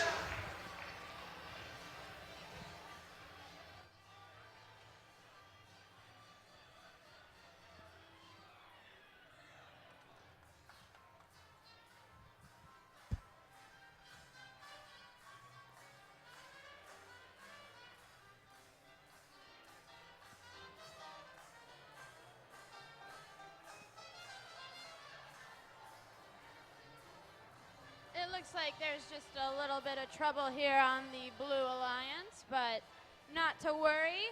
We'll get it all straightened out and get this match going real soon. I'm just digging this music. This is my jam.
Audience, can we hear it for the rookie teams? We've got a lot of rookie teams here, and we know it's kind of hard to be a rookie sometimes. So let's just give it up for some rookies.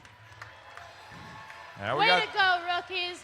They don't all have big teams, so when you hear a rookie team's number, feel free to cheer along for them.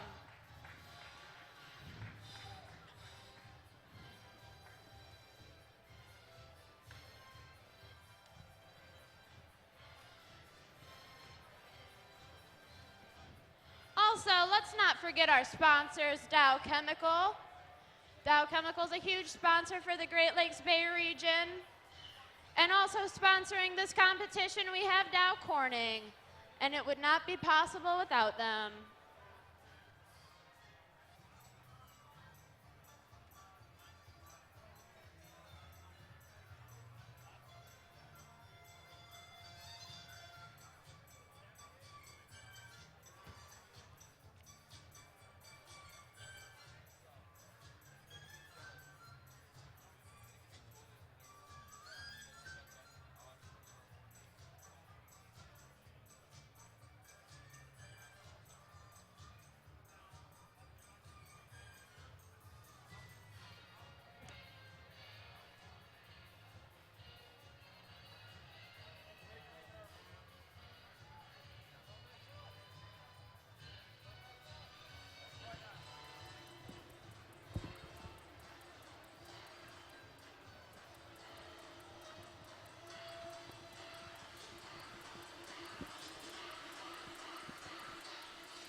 a whole lot of dancing out there. Time to get funky.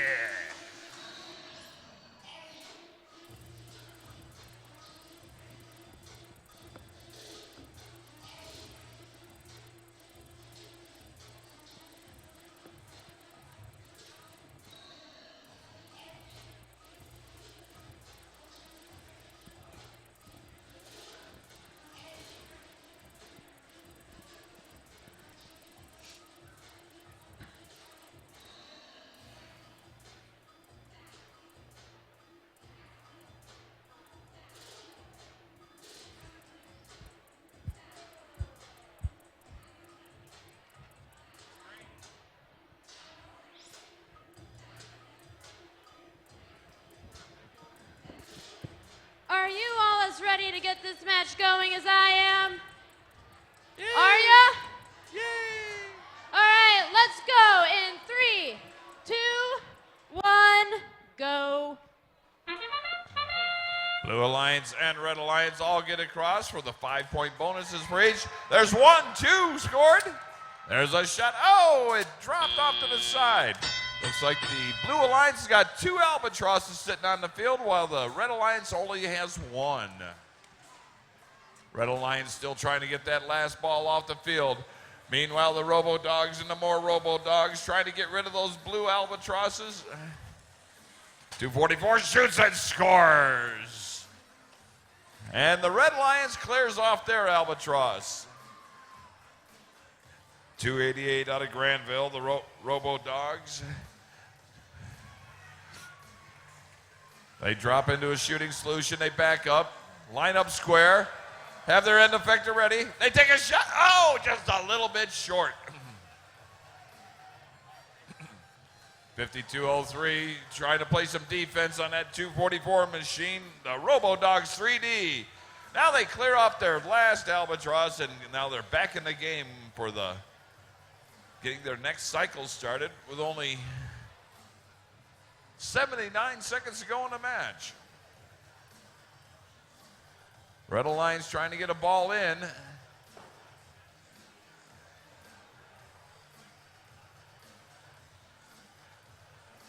Now they do the old dump and run. Red Alliance helping them get it down the field.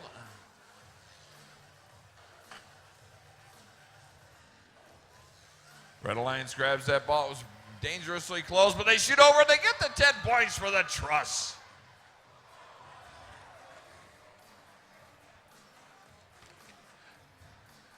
(52-16) playing a little defense at midfield, taking on the other rookie. Human player has the ball. 30 seconds to go in the match. He tosses it into his partner. 52-29 on the Red Alliance. Heritage won out of Saginaw. They take a shot. It was a little bit close.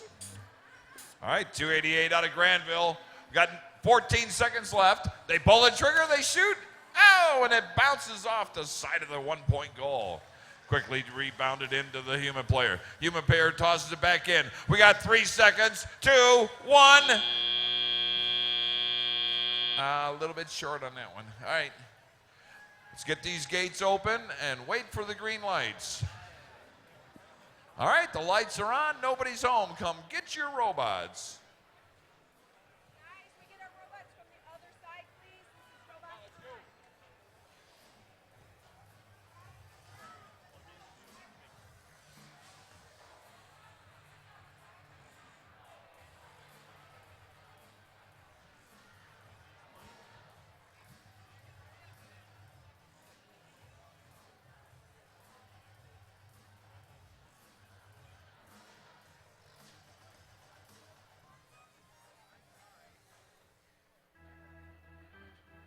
All right, we're ready with the scores from match number 4. Winning by a score of 61-17, the Red Alliance. Yay, Red Alliance, yay!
us off here on the Red Alliance, we've got a team from the flattest mountain in Michigan, Team 4819. From Mount Pleasant, their sponsors are Michael's Engineering Limited and Central Michigan Robotics Association. It's the Flat Mountain Mechanics. Next up, we've got Team 5231. From Shepherd, Michigan, their sponsors are the Dow Foundation, Shepherd Public Schools, Aircraft Precision Products, I love Autism Math Limits, Delphi, Liquid Pack, Hanson Hardware, Powell Frame and Collision, Country Stitchin', Midchart Incorporated, and Shepherd High School. It's the Radical Jays. Woo! Let's hear it for the Radical Jays. Rounding out the Red Alliance, we've got this pretty purple team, Team 2834. From Bloomfield Hills, their sponsors are the Chrysler Foundation, PTC, and Bloomfield High School. The Bionic, formerly known as the Bionic Veterans, your Red Alliance. Starting us off on the Blue Alliance, we have here Team 5235. They're a small team, guys. Give it up for them. All the way from Chesaning, Michigan, their sponsors are Chesaning Union High School. It's the Gears of Fortune. Yeah, I like those Gears of Fortune. Next up, we've got Team 5238. Another one of our rookie teams from Otisville. Their sponsors are the Lakefield Memorial High School. It's the Falcons. Finally, on the Blue Alliance, we have Team 5150. From Flint, Michigan, their sponsors are the State of Michigan, JC's Automotive, Creative Form Corporation, Tonecat Incorporated, DBA, Matco Tools, Kathy Height, Staples, and Kersley High School. It's the Hornets.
It looks like we're ready to kick this match off.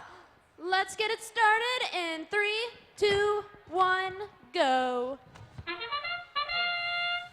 Blue Alliance has made their way. They only got 2 robots across the line, where the Red Alliance has got 3. Looks like they scored. We got 2 red Albatross and 1 blue one. Let's step up and drive. It's aerial assist. Got a 21-21 tie.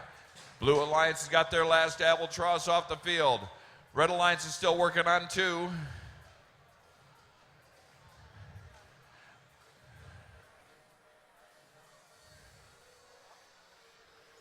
Bionic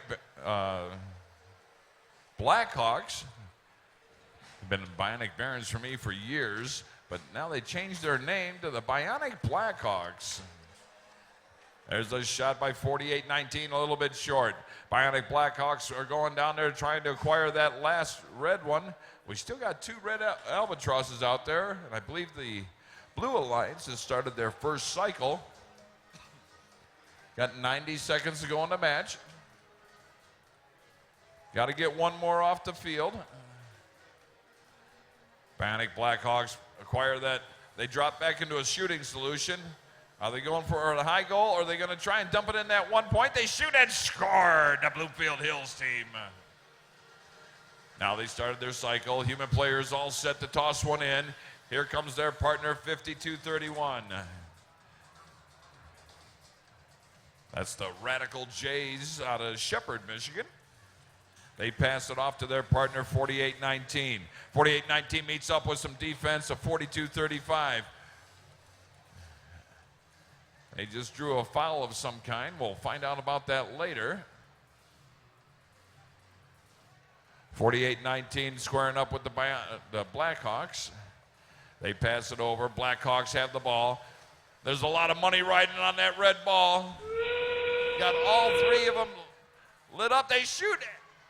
And it scores for the Red Alliance. Now we're into the last 30 seconds. Human player for the Red Alliance has the ball. Tosses it into the rookie team. They give it a little nudge up, trying to go up the side rail, get past the defense of the Blue Alliance.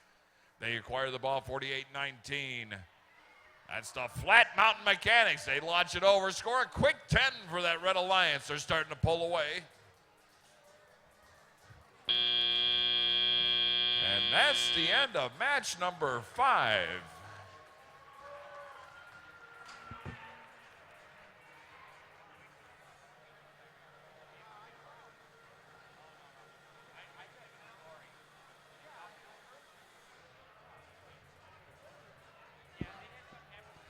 Once they reset the field, teams, you can come get your robots. But wait for the green light.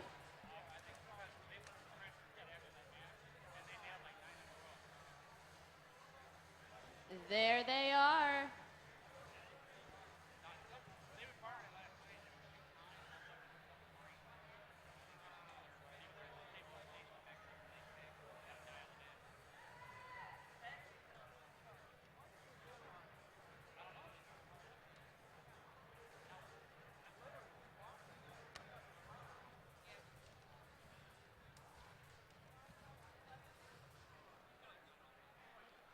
All right, in match number 5, there was a technical foul against the Blue Alliance. Team 52-35, the Gears of Fortune, got a G12 possession of an opponent's ball. And here comes our scores from match number 5. Winning by a score of 134-23, the Red Alliance. Yay, Red Alliance, yay!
All right, let's start this off here. We've got team 5260. All the way from Owasso, the sponsor is Owasso High School. It's a blue and gold.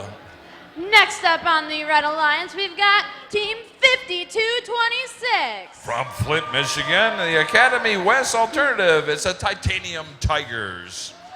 Last but not least, on this all-rookie team alliance, we've got Team 5166. From Freeland, Michigan, their sponsors are Next Year Automotive and Freeland High School. It's the Fabricators, your Red Alliance.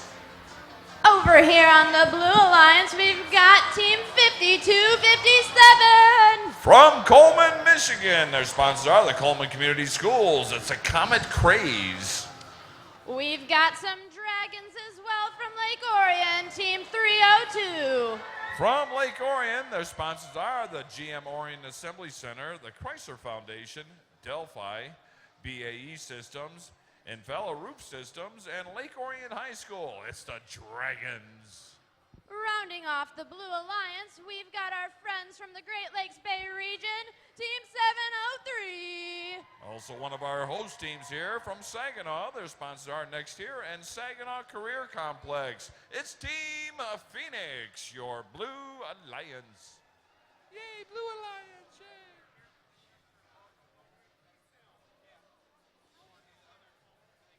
We got some fire breathers over here on the Blue Alliance. Some scary dragons.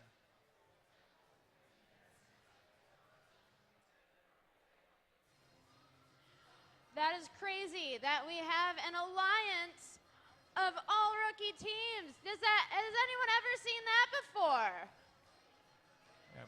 Yeah, back in 1904, I saw this once before. Say, watch out, veterans, the rookies are coming.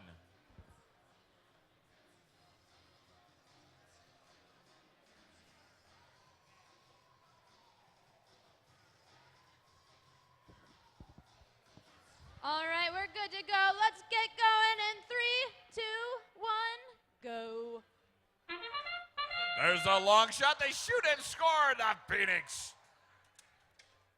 There's another shot. Oh, it's just a little bit short for the Dragons out of Lake Orion. All right, let's step up and drive.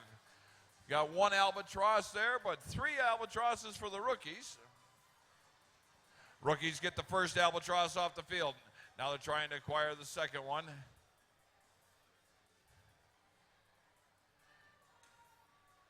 There's a shot over the truss by the Lake Orion team. They score a quick 10 points for the Blue Alliance. They're enjoying a 30-point spread. Phoenix is in position. They are fading back. They like shooting from midfield. Oh, there's a love tap, and it's a little bit short. Rookie knows what to do. Got one tennis racket out on the rookie team, 52-57, the Comet Craze out of Coleman, Michigan. Meanwhile, Phoenix is lining up. Shooter, they take the shot, they shoot, and score! If there was a net, it would have went swoosh. Now it looks like everybody's got their albatrosses off the field. Now we start our cycle times.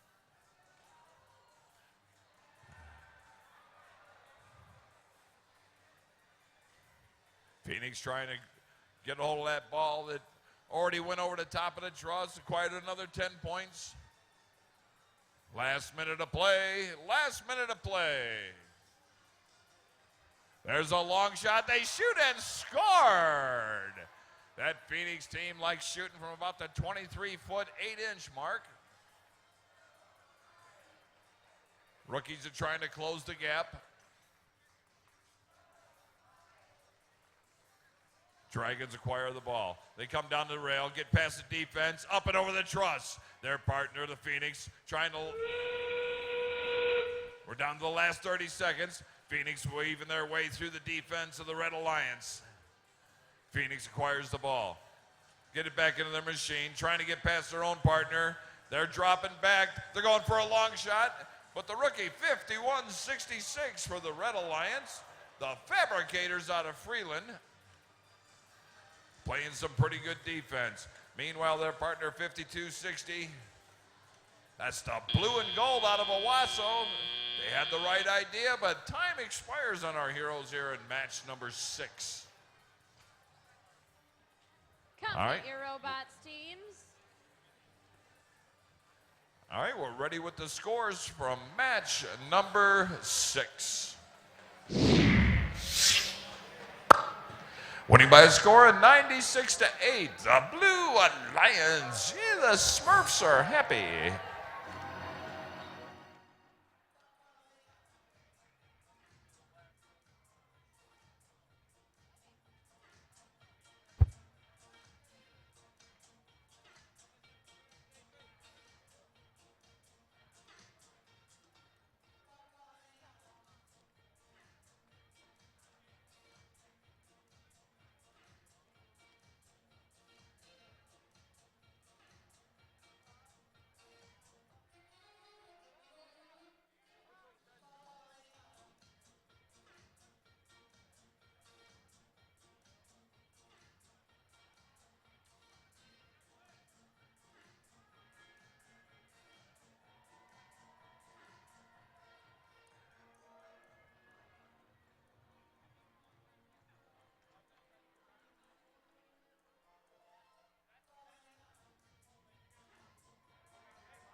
All right, let's start off match number 7.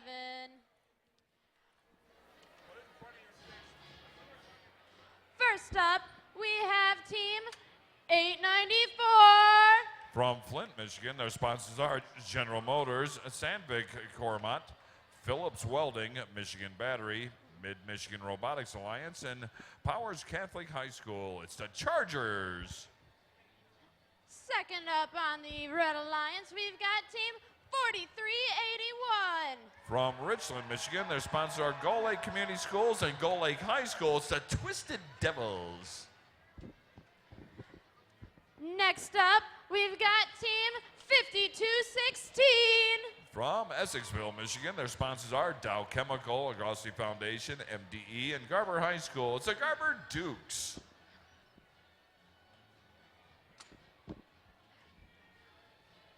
First up over here on the Red Alliance, we've got team 5222. One of our rookie teams out of Saginaw, their sponsor are Arthur Hill High School. It's the Jack Botics. Next up, they gotta teach me some dance moves. I hear this team's good at torquing it, not to be confused with what Miley Cyrus does. We've got team 2137. From Oxford, their sponsors are the Michigan Education Foundation, the Chrysler Foundation, Kettering University, Beijing Channel Consulting, and Oxford Community Schools. It's Team Torque and Devin. All right, and last but not least, we've got team 2145. From Lake Fenton, their sponsors are the Lake Fenton Community Schools, Triscal Dynamic Technologies, CRW Plastico, Fossey and Associates, CPA and PC, Mega Coney Island, Striker Tool, B&B Tool, Vic Canover Chevrolet, High Octane Printing, Creative Form, and the Lake Fenton High School. It's Hazmats.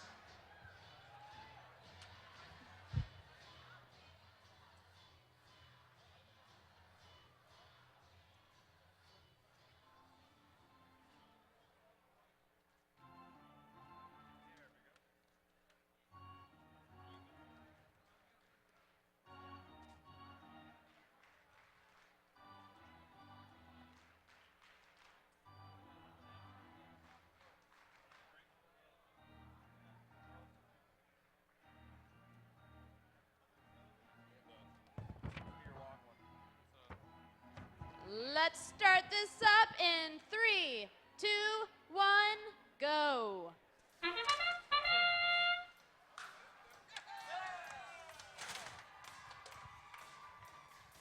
Can we get a 2-ball shoot? Yes, they can.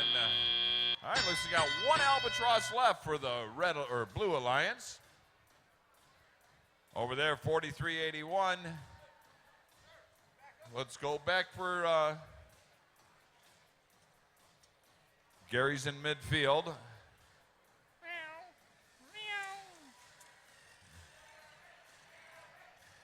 Team Torque sitting here waiting for the ball to come to him.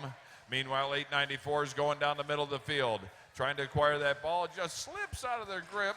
Meanwhile, the Blue Alliance team, Jack Bodix, scores for the Blue Alliance. Blue's got about a 17-point lead. There's a little bit of money on there. There's one assist on that red ball down there. And it looks, who's down there?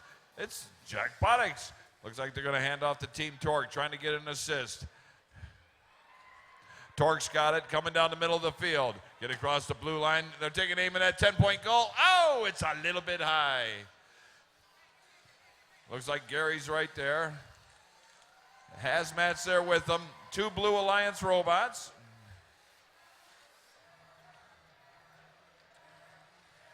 Gary's playing the defense. Almost scored it for the Blue Alliance.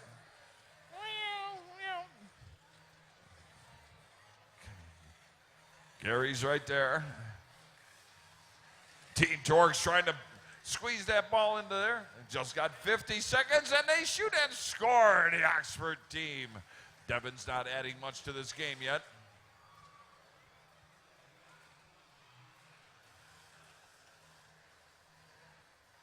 Torque down there for the Blue Alliance, picking up that last ball. Coming down with 31 seconds. Gary's doing the defense, so is 894. Torque trying to get through the defense of the Red Alliance. They're pounding their way through. Now they come around the near side. Up to the 1-point goal. Can they pop it in there? They shoot and score. The Blue Alliance. Now they go down really slowly down to the far side of the field. 894 for the Red Alliance. The Chargers out of Flint. There you go. Oh, they hit the face of the truss as time expires here on our Heroes in match number 7. All right, the lights are on. Nobody's home. Come get your robots. And here comes our scores from match number 7. 59-41, the Blue Alliance. The Smurfs are happy.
All right, we've got our numbers up.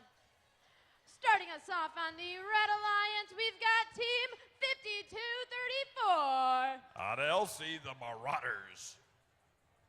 Next up, we've got Team 5238. Out of Otisville, the Falcons. Last but not least on the Red Alliance, we've got Team 2834. From Bloomfield Hills, it's the Bionic Blackhawks. Kicking us off on the Blue Alliance, we've got Team 216. From Granville, it's the Moore Robo-Dogs. Next up, we've got team 5229. From Saginaw, it's Heritage 1.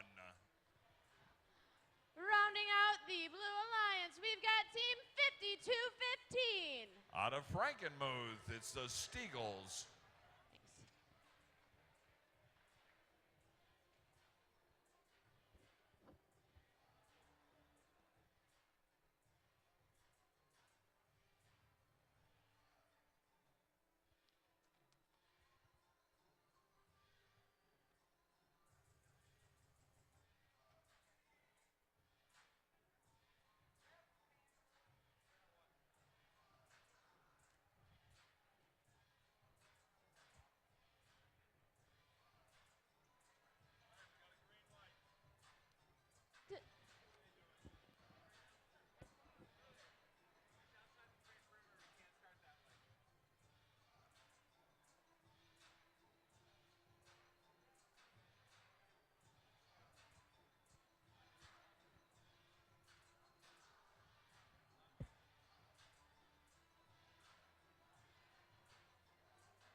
Are you guys ready for match number 8?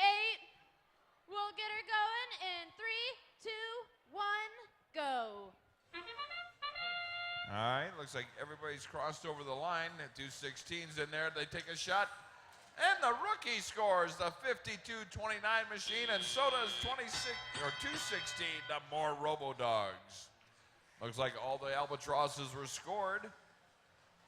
Waiting for the Bionic Blackhawks to get rid of that last albatross for the Red Alliance. They're taking a beat in on that logo, it looks like.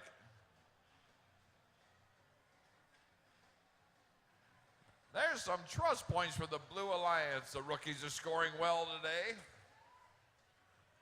Meanwhile, that old veteran seems to have nothing but trouble over there in the corner. The Bionic Blackhawks, formerly known as the Bionic Barons. And they shoot away from the goal. Their partner, 52-38 for the Red Alliance. The Falcons out of Otisville knock it all the way down by the far side red goal.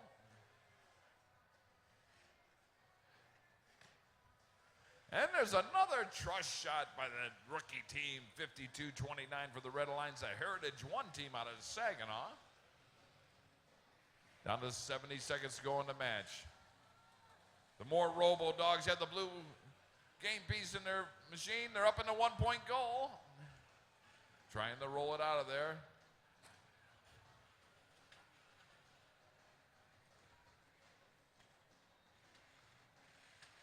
And they get past the defense of the Red Alliance. Meanwhile, the Blue Alliance starts another cycle. 52-29 machine up to the red line. They shoot over the top. They shoot and score the trust points.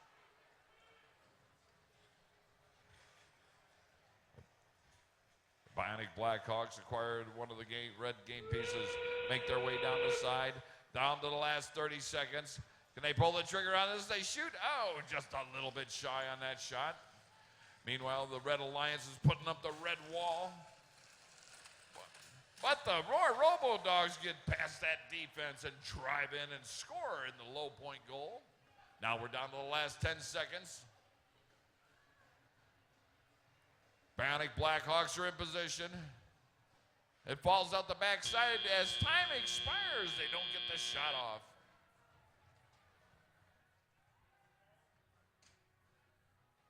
All right, the lights are on. Let's get your robots and get ready for match number 9.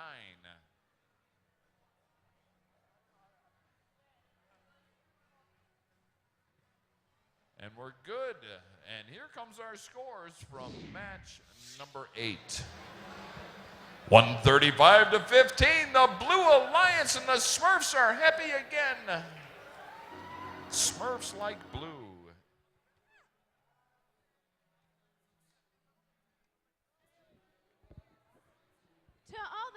Alliance out there, during the next match, take notice. When you see the team's number in the green box, the box next to it shows the team's current ranking. And that will update as matches go on. So if you ever want to know where you're ranked or who you're rooting for, what they're ranked, take a look at that box, and it's a relatively new addition to the scoring system.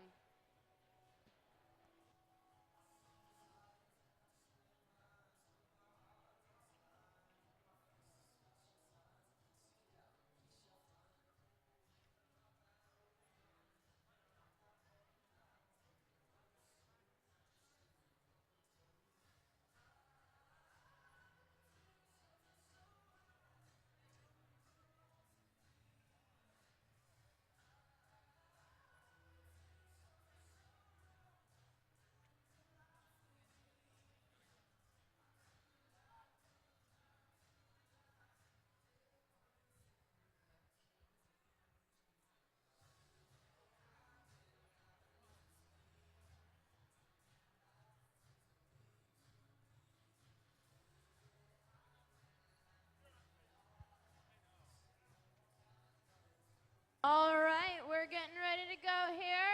First up on the Red Alliance, we have team 3570.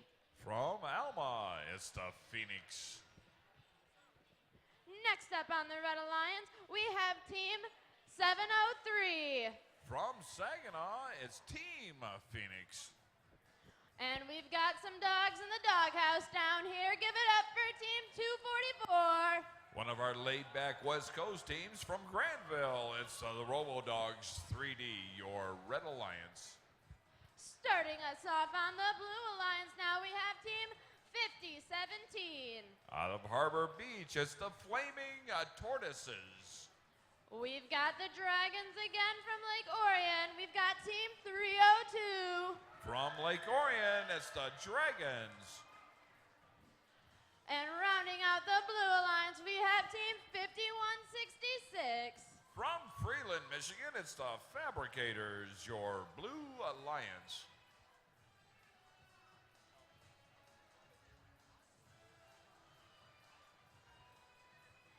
There's a ladder on the field.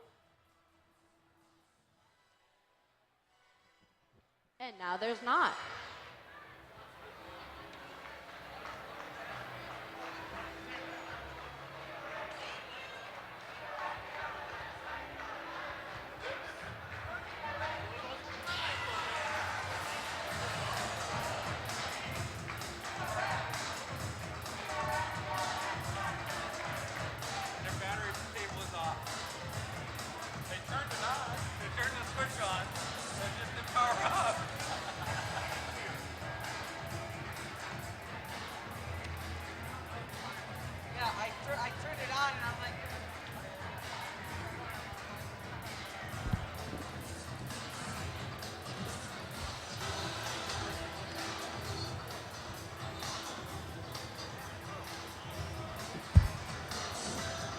I see Team Torque up in the stands. Woo! I love the shiny letters. That's nothing but torque, Renee. Nothing but torque.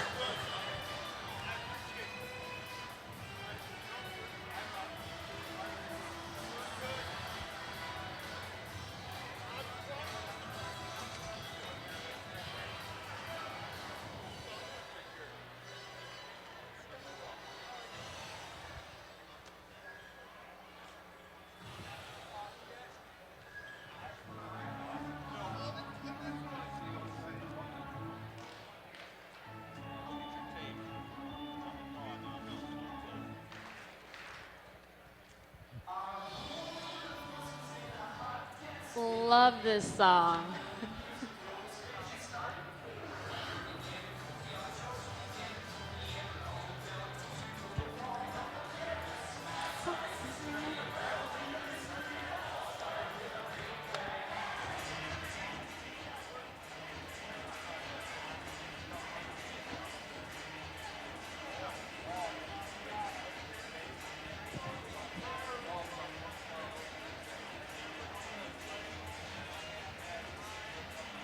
Oh yeah, 302's got their signs up.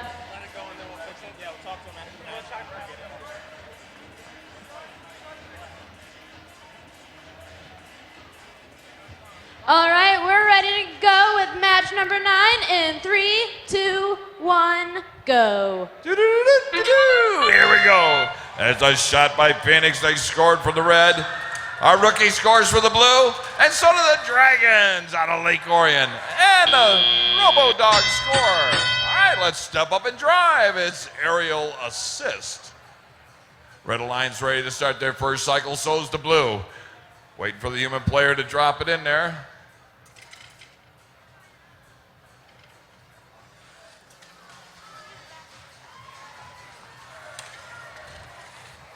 Now we're getting a lot of robot barf on the field. Meanwhile, the Dragons are in position. They shoot and score. They're draining 10 points every time they go through that upper goal. Got a 20-point spread. Got wheels and pieces. Robo Dogs out of Granville are over there on the far side of the field trying to acquire that red game piece. They pop it out of the defense of the Blue Alliance. Phoenix is there with the Robo Dogs. Phoenix breaks off, takes a beat in on that red ball. Now they acquire it, and they got that blue robot, the 50-17, the Flaming Tortoises. There's a shot. Oh, but it ricochets off. And the Lake Orion.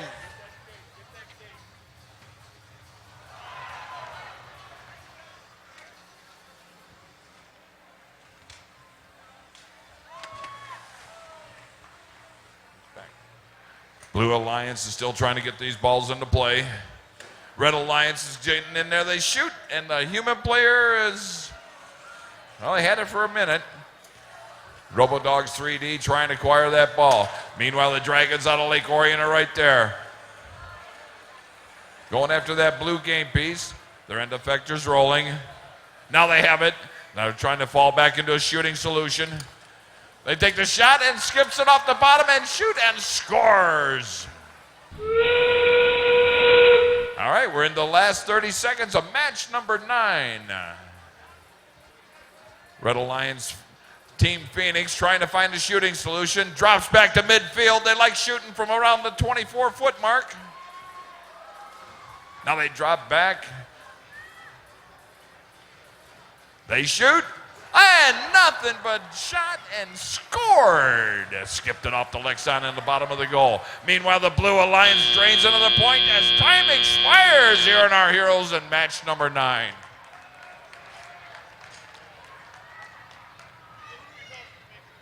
Get the gates open and wait for the lights. All right, the lights are on. Nobody's home. Come get your robots.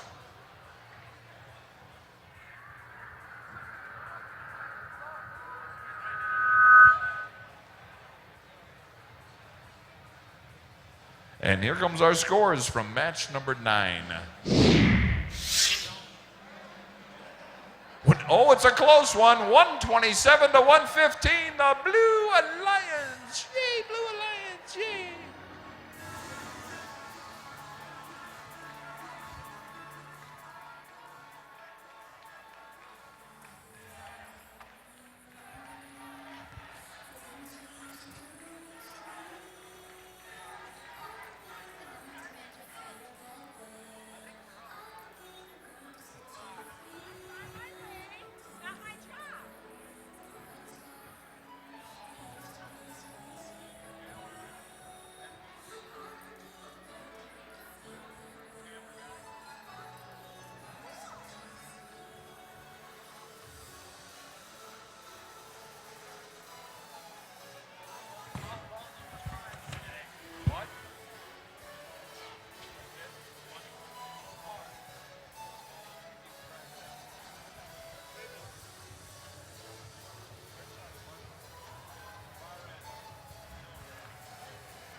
Let's introduce the teams for match number 10. First up on the Red Alliance, we've got Team 3415. From Montrose, the Rams. Next up, we've got Team 2137. Out of Oxford, it's Team Torque. Finally, we've got Team 5155. From Ubley, Michigan, it's the Bearcats. And starting us off on the Blue Alliance, we've got Team 5260. Out of Owasso, it's the Blue and Gold. We've got another round with the Flat Mountain Team 4819. Out of Mount Pleasant, it's the Flat Mountain Mechanics. Finally, we've got another set of dragons here. Team 1243. From Schwartz Creek, it's the Dragons.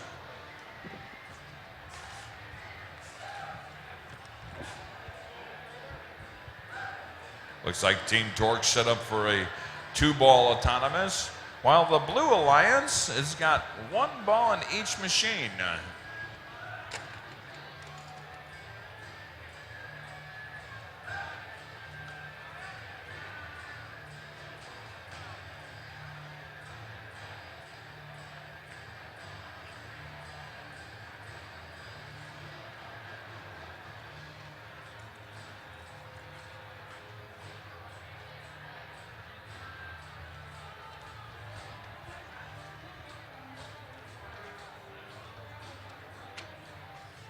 Oh, it's way too early for that.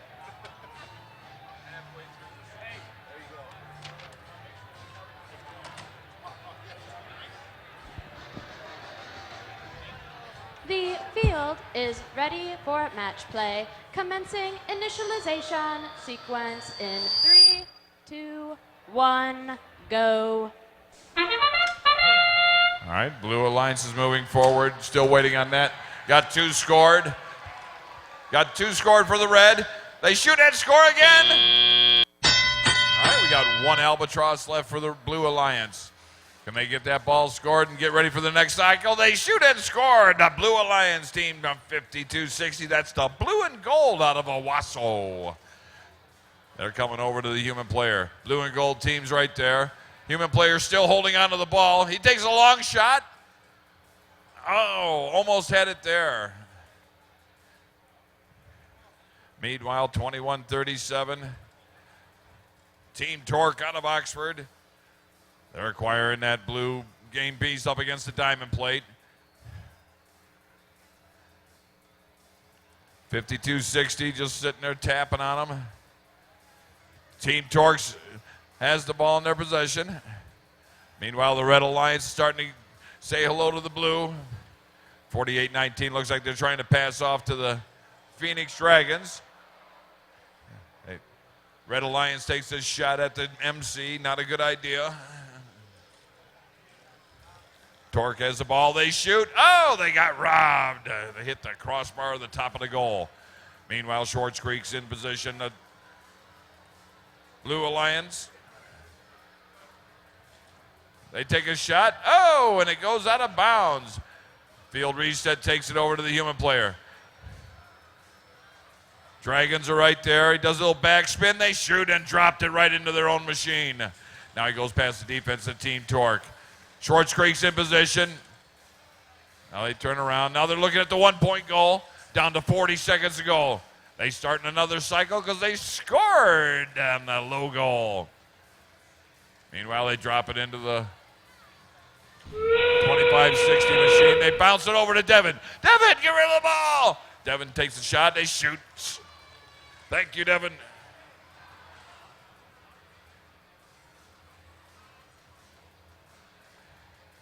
A lot of defense going around. Last 13 seconds to go in the match.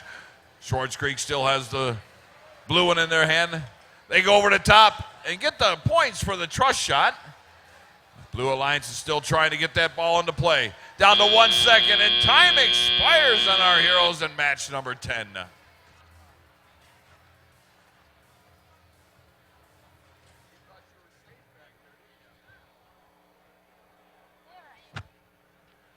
All right, the lights are on. Let's come out and get your robots. That includes you, Devin. Let's go. And here comes our scores from match number 10. Winning by 10 points, the Red Alliance, 97 to 87. Good shooting, Tex.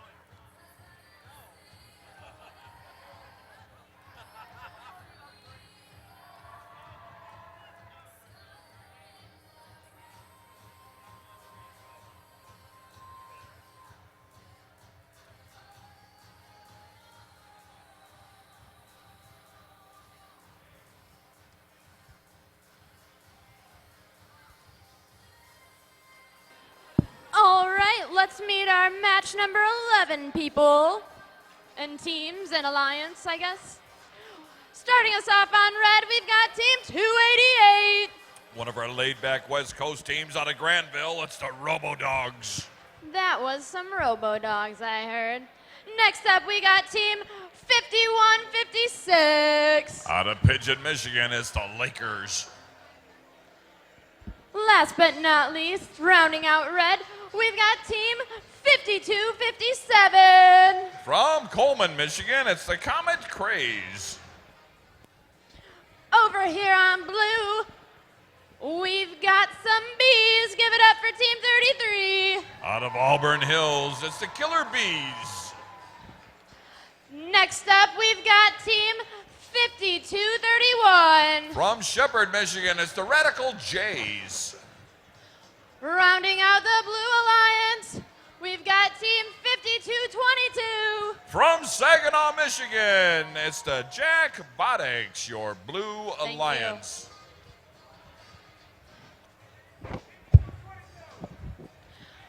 I like how you guys coordinated colors. Look at that Blue Alliance. They're all dressed in yellow. It's a fashion conscious alliance. They dressed for the occasion.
We're good to roll match number 11 here.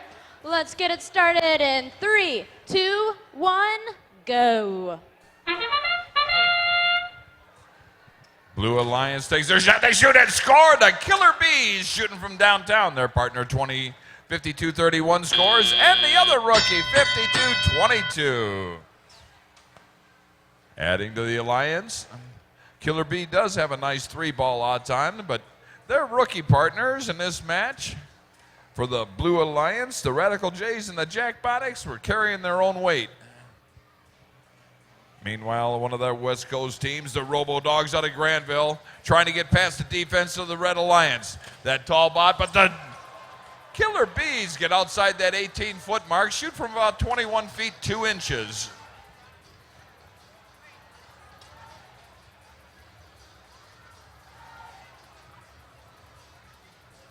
Killer Bees are waiting for the ball to get put into play.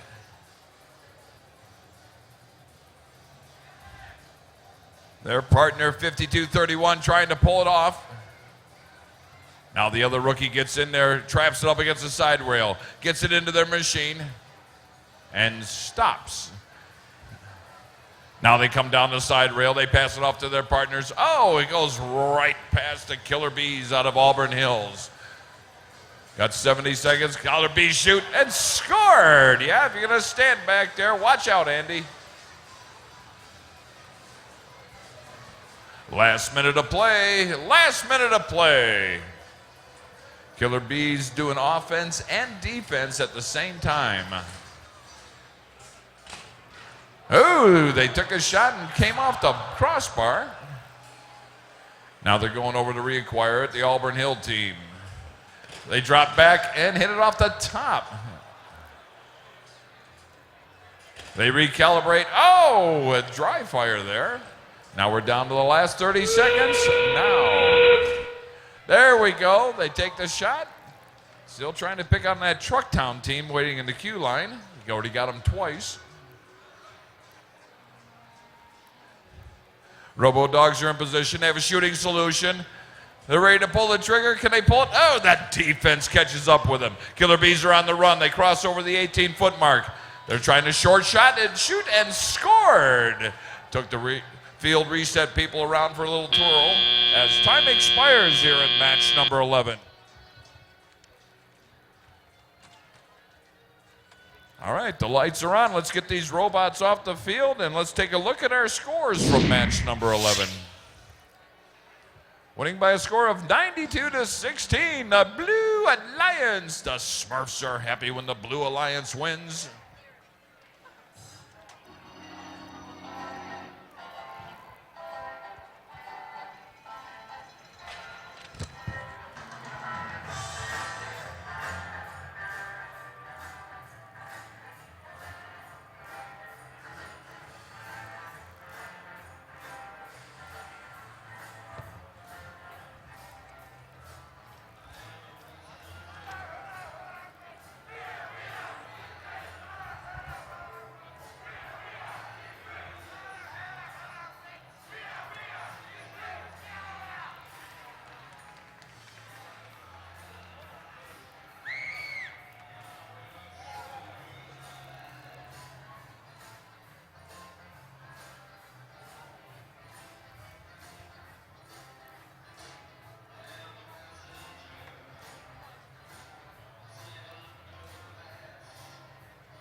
All right, let's get ready for match number 12. Starting off the Red Alliance, we have team 5203.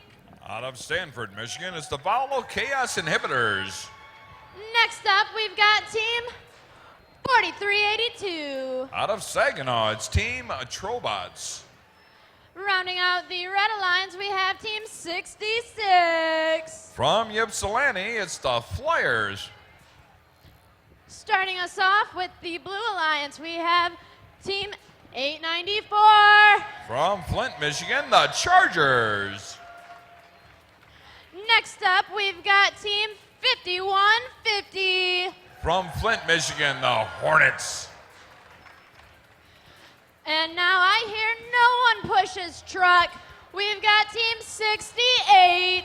From Ortonville, it's Trucktown Thunder, your Blue Alliance.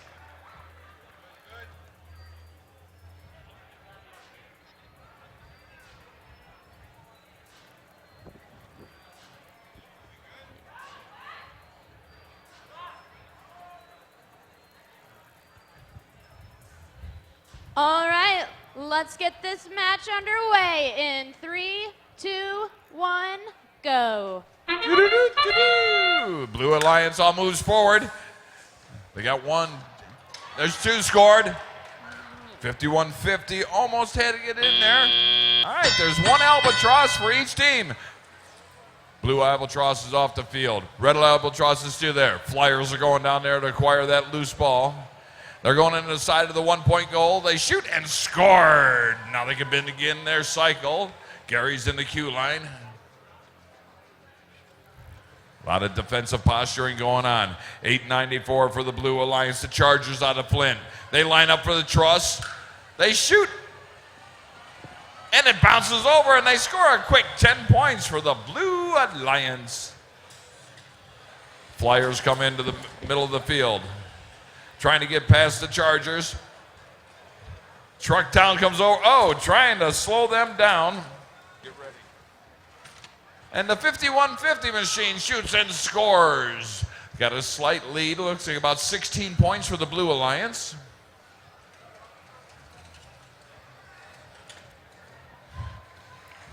Chargers have the ball in their end effector. Up and over. It hits. Oh, rejected by the truss.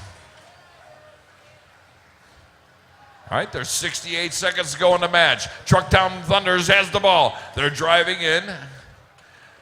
They got their arm back. They put it on the floor, pick it back up. Meanwhile, the Flyers take a shot, and the Flyers score up on the top rail. Truck gets a rough call. Still got 42 seconds. They shoot and score in the low goal. But here comes 43-82 for the Red Alliance. They have it up high. Truck goes over there trying to push him. Goes to the Blue Alliance. Now the Flyers have it. They drop it into their own machine. Chargers drop it over for another 10 for the Blue Alliance. Got almost a 30-point lead.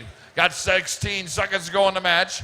Truck's trying to manipulate that ball into their machine. Looks like they're having a little temper tantrum out there, but they're going to get this worked out. Truck comes around the defense of the Red Alliance.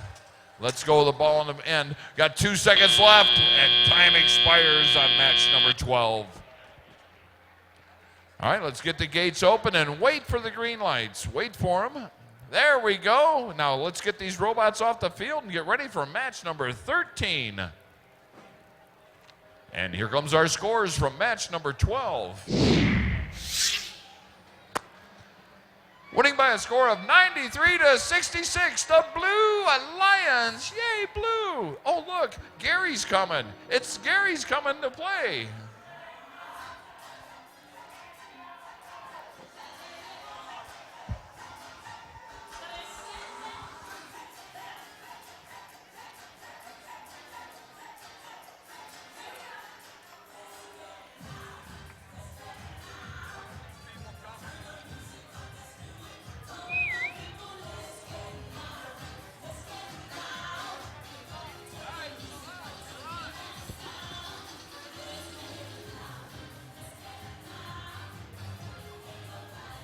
Their robot is a snail.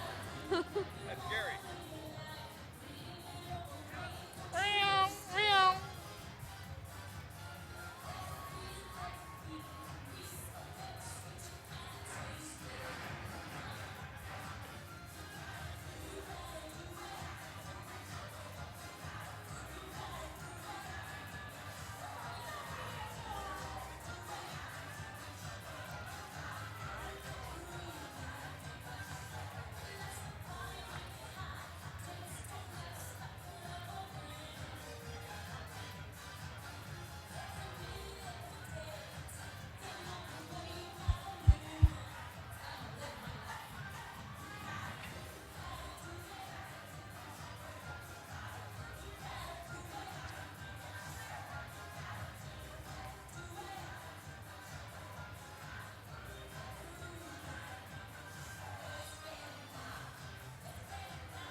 All right. Let's see who our teams are on the Red Alliance. Starting us off, we've got Team 5282. Out of Durand, Michigan, it's the Railroaders. Next up, we've got Team 5251. From Flint, Michigan, the Warriors. Rounding out the Red Alliance, we've got a Great Lakes Bay team. We've got Team 3770. From Midland, it's Blitzkrieg.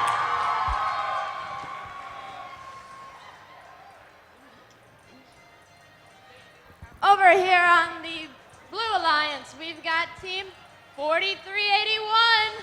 From Richland, it's the Twisted Devils. I love their snail bot. Next up, we've got Team 5226. Out of Flint, Michigan, it's the Titanium Tigers.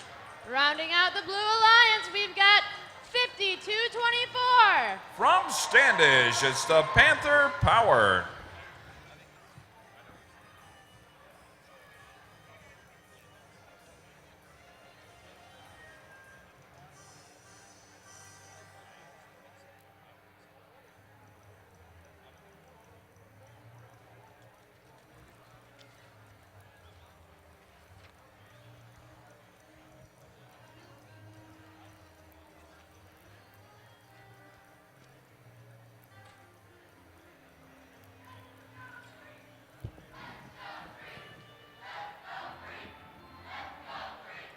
I hear Blitzkrieg out there. Can we get some cheering for Blue? Anyone for Blue Alliance? Okay, how about for Red Alliance? Yay, Red Alliance! That's more like it. Yay, Blue Alliance! Yay!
I also see the Twisted Devils up there.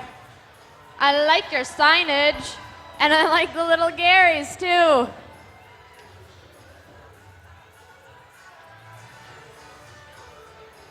We'll be playing the match 17 today, and then we'll break for lunch.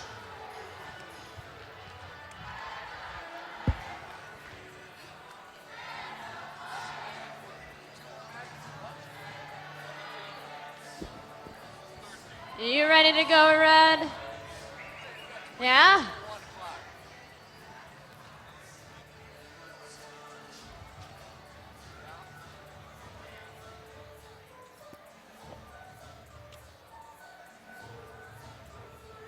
Oh yeah, I've got Blue Alliance dancing with me.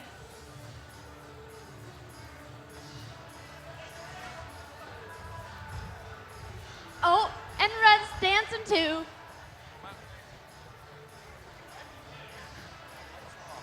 All right. It looks like we're ready to go. Let's get it started in 3, 2, 1, go. They got 3 balls for the Alliance. Gary drops the ball on the first go. 52-26. We got to clear these albatrosses off the field. Now we're getting ready to play 52-24. Who's got a ball? They're trying to get in. Here comes Gary. The Twisted Devils. They shoot and scored. They still have 2 albatrosses on. Looks like the Blitzkrieg has the ball in their machine. Looks like they're going to go over. They got it. They shoot and score. The Blitzkrieg scores for the Red Alliance. Now they get that ball in there with an assist from their partner, 52-82 on the Red Alliance. That's the Railroaders out of Durand. 52-51 has that blocking device up. They're living in the goalie zone. 52-24. Oh, tries to do a slam dunk, but they're a little too close. Gary laying down on Blitzkrieg, but Blitzkrieg shoots over the top and scores another 10 points for that Red Alliance. Looks like they got about a 40-point spread. 77 seconds to go in the match. Blue Alliance trying to get some assist points here. One rookie to the other. They know how to play this game. Drop the ball at the side of the machine. They got their end effectors open, going across. Use the backside of Gary or Blitzkrieg to acquire that ball. Oh, it bounces right off the end of their end effector. Meanwhile, Blitzkrieg tries to shoot and it rolls right off. Now 52-24 on the Blue Alliance. That's the Panther power out of Standish. Trying to get into position, get in front of the 1-point goal.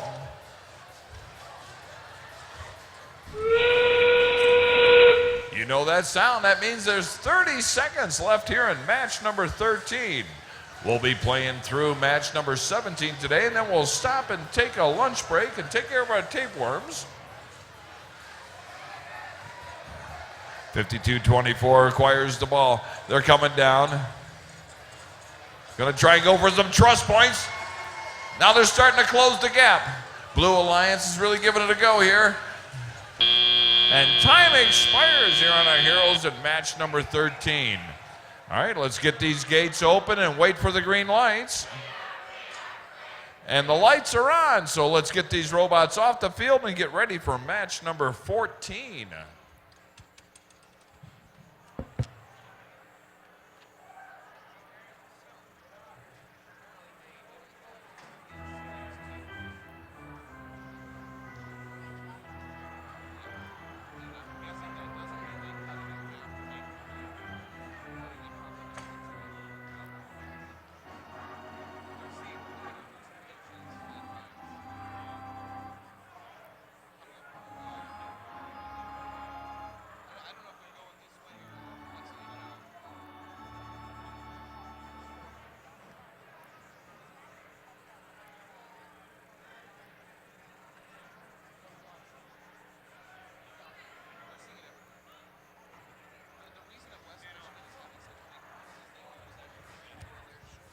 All right, during match number 13, there was a technical foul against the Blue Alliance team, 52-26, the Titanium Tigers, a G12 possession of the opponent's ball. And here comes our scores from match number 13.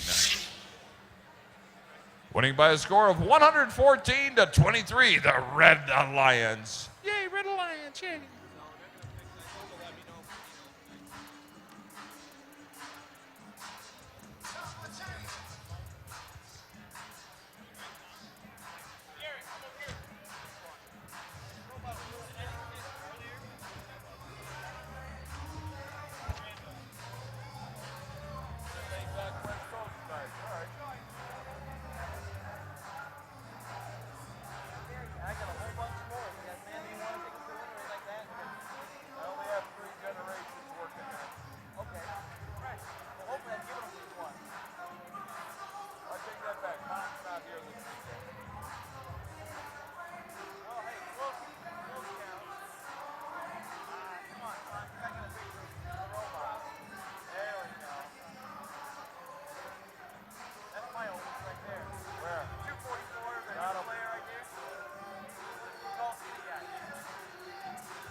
match number 14. First up on the Red Alliance, we have team 5235. From Chesaning, Michigan, it's the Gears of Fortune. Next up, we've got team 2143. From Schwartz Creek, it's the Dragons. Rounding out the Red Alliance, we've got team 5222. From Saginaw, it's the Jack Bodegs, your Red Alliance. First up over here on blue, we've got team 2619. One of our host teams here from Midland, it's the Charge.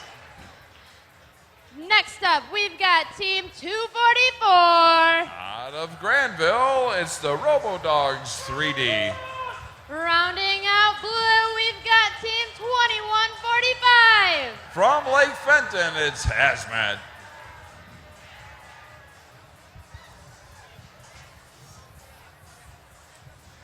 All right, looks like we're ready to go. Let's start this match in 3, 2, 1, go. Here we go. Charge comes down, so is the Robodogs 3D.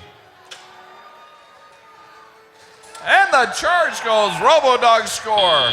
And the Red Alliance score. Got a 3-on-2 match going here. One of the Red Alliance robots didn't show up. Probably the Gears of Fortune. Let's see. Yep, as the Gears of Fortune didn't make it, but they do have a human player here.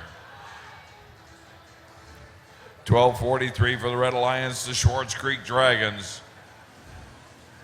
They take a shot over to the human player. He catches it. He's got his rookie right there, but the rookie doesn't seem to be moving. Now he drops it back into his own machine. Oh, they take off and move. There he does a little backspin. Dragons come around the defense of the Robodogs. Charge has got the ball in their possession. They drop back into the shooting solution. They take aim. They shoot and score! Not Charge out of Midland. Got another cycle started for the Blue Alliance. 21:45. They dropped it in front of them. Now the Robodogs 3D out of Granville. They have it. They're approaching. They shoot. Up and over, and it hits the side rail away from their human player. Robodogs 3D trying to get through the defense of the Red Alliance. They got their end effector down. They're close. Not sure what that one did. I wasn't watching for the Red Alliance. But the Robodogs 3D scoring that low goal. Blue Alliance is starting to pull away, but there's a lot of points up on the board for the Red. Here comes the Red Alliance. They drop it into the 12:43 machine. The Dragons out of Schwartz Creek. They make their way across the blue line, up and over and into the sure hands of their human player. We're down to the last 30 seconds. He tosses it back in. Oh, they moved away. Got a little robot barf on the field, a few chains and sprockets. Blue Alliance gets the trust points. Now they come in. The Charge out of Midland. Got 13 seconds. Can they pull the trigger on it? They shoot and score! The Charge out of Midland scores with the Blue Alliance. They're starting to pull away. Got 5 seconds left. Can they get another ball in? Robodog. Oh, and time expires on our heroes here in match number 14. All right, the lights are on. Let's get ready for our next match, number 15. And here comes our scores from match number 14. 141-69, the Blue Alliance. The Smurfs are dancing. They love it when the Blue Alliance wins.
like we're ready to introduce teams for our next match.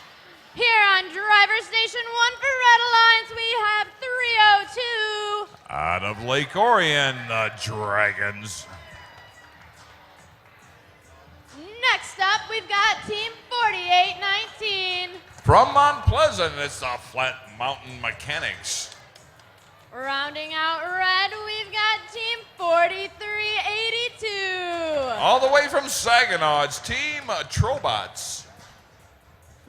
Starting us off here on the Blue Alliance, we've got Team 33. From Auburn Hills, it's the Killer Bees. Next up, we've got Team 5234. From Elsie, Michigan, it's the Marauders. Look out for those guys. Their shirts are spelled incorrectly. Rounding out blue, we've got Team 288. From Granville, it's the Robo Dogs, your Blues. Got a fan right over here. The quiet guy.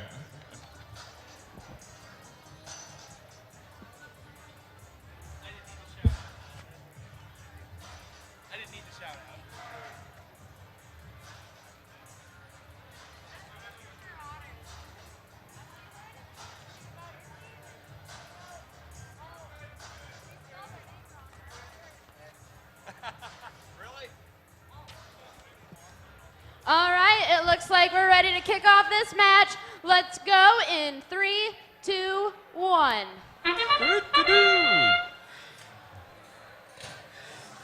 Killer Bees drain it from that, and then they move forward to pick up. Advantage red by about 20 points, because I think one of those goals were hot. All right, let's step up and drive and play aerial assist. Killer Bees are getting a lot of attention. Their partner picks it up, the Robo Dogs. Killer Bees are waiting down here in the blue zone. Robo Dogs trying to get that ball. It's kicked out of the way by the Dragons. Killer Bees grab hold of the ball. They sprint down, do a nice little spin. Oh, took it off the crossbar of the low or the high goal. Killer Bees are coming around. Bounce off the wall. They drop back under the shooting solution. They take the shot, make sure they score. They put that ball on a rope.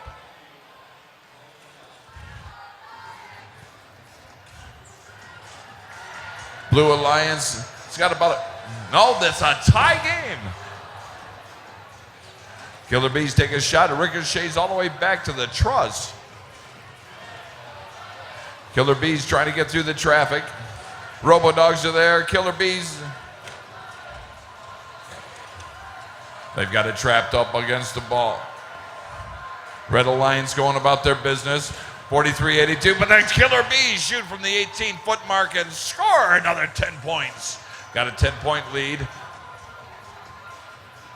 Down to the last 45 seconds. There's a long shot past the human player. Blue Alliance has it. Killer Bee, human player, has the ball. Killer Bee opens up the machine. They catch it on the fly. Now they drop back. Coming up the 18-foot mark, 19 feet. They take a shot. Well, the defense is being laid down on them and scored. Now they got about a 20-point lead. We're in the last 30 seconds. Killer Bees crossing over the far side of the field. Catch the ball. Meanwhile, the Lake Orion Dragons score down on the low goal. Starting to close that gap. Like a 7-point game or 9-point game. Oh, the upright got into the game. Got 2 seconds left. 1 and done. All right, get the gates open. Let's wait for the lights. And the lights are on. And nobody's home. Come get your robots. 2 more matches and we'll be breaking for lunch.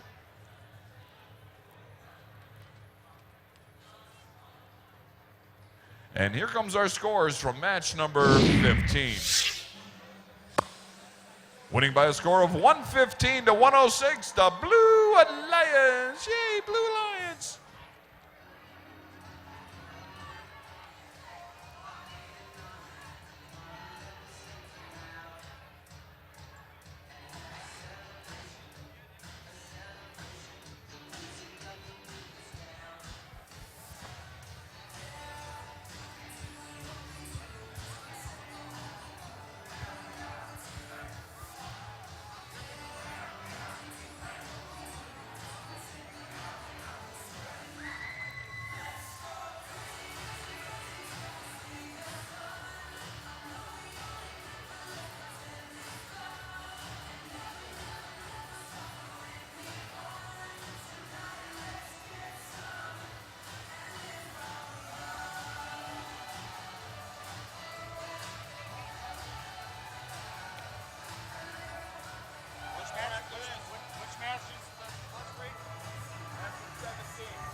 Do we have any big One Direction fans out in the crowd? That was a resounding no. Nope, nope, nope.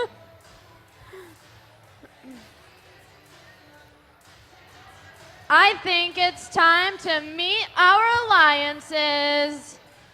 Starting us off on the Red Alliance, we've got Team 4381. From Richland, it's the Twisted Devils. Next up, we've got Team 5282. Out of Durand, it's the Railroaders. Rounding us off here, we've got Team Truck 68. Out of Ortonville, it's Truck Town Thunder, your Red Alliance. Starting us off here on the Blue Alliance, we've got Team 3415. From Montrose, it's the Rams. Next up, we've got Team 5238. Out of Otisville, the Falcons. Rounding us off here on blue, we've got Team 5166. Out of Freeland, the Fabricators.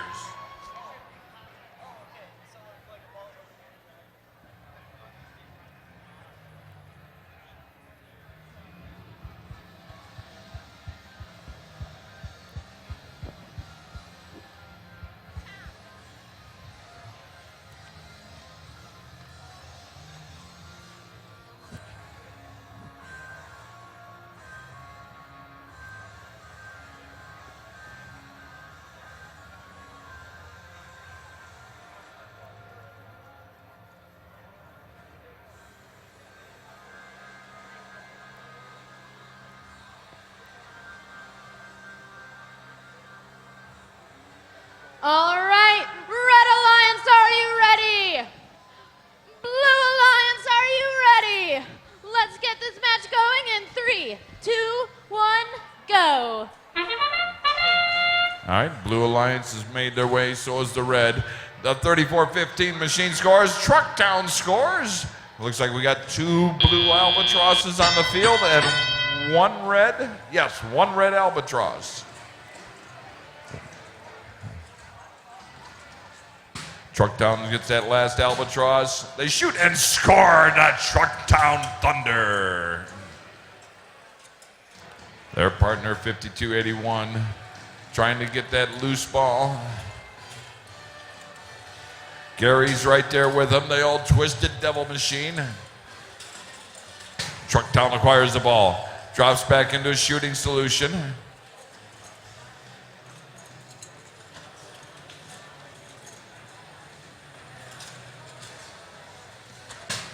Now they drop it out the backside of the machine. They go over to acquire it again.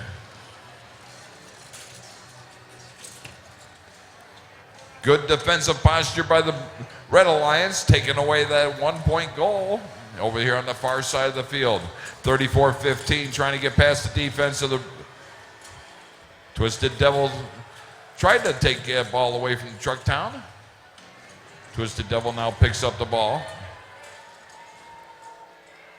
That's Gary over there, if you haven't noticed. Let's listen to him. He just comes. Trucktown's over on the far side of the field. Got 57 seconds. Trucktown scores again. Still a tight game, 73-27. Blue Alliance goes for a trust shot and rejected.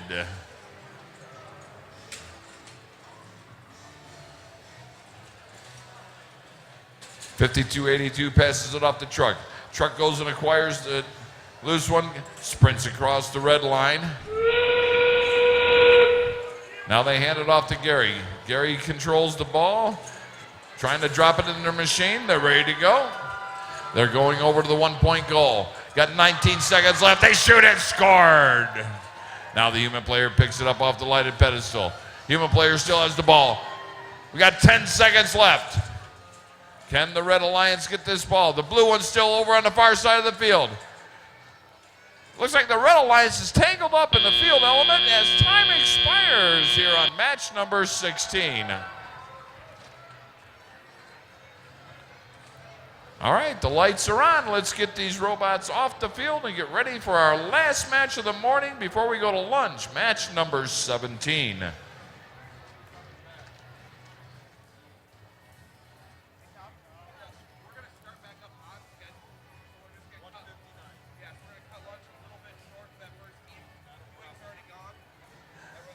All right, when we come back, we're going to start at 159. 159 for match number 18. So if you're in match number 18, be on the field before that. And here comes our scores for match number 16. Winning by a score of 104-27, the Red Alliance. That match number 18 will host the Chargers, Heritage One, Team Phoenix, Radical Jays, Hornets, and Blitzkrieg. Be on and ready to go before that.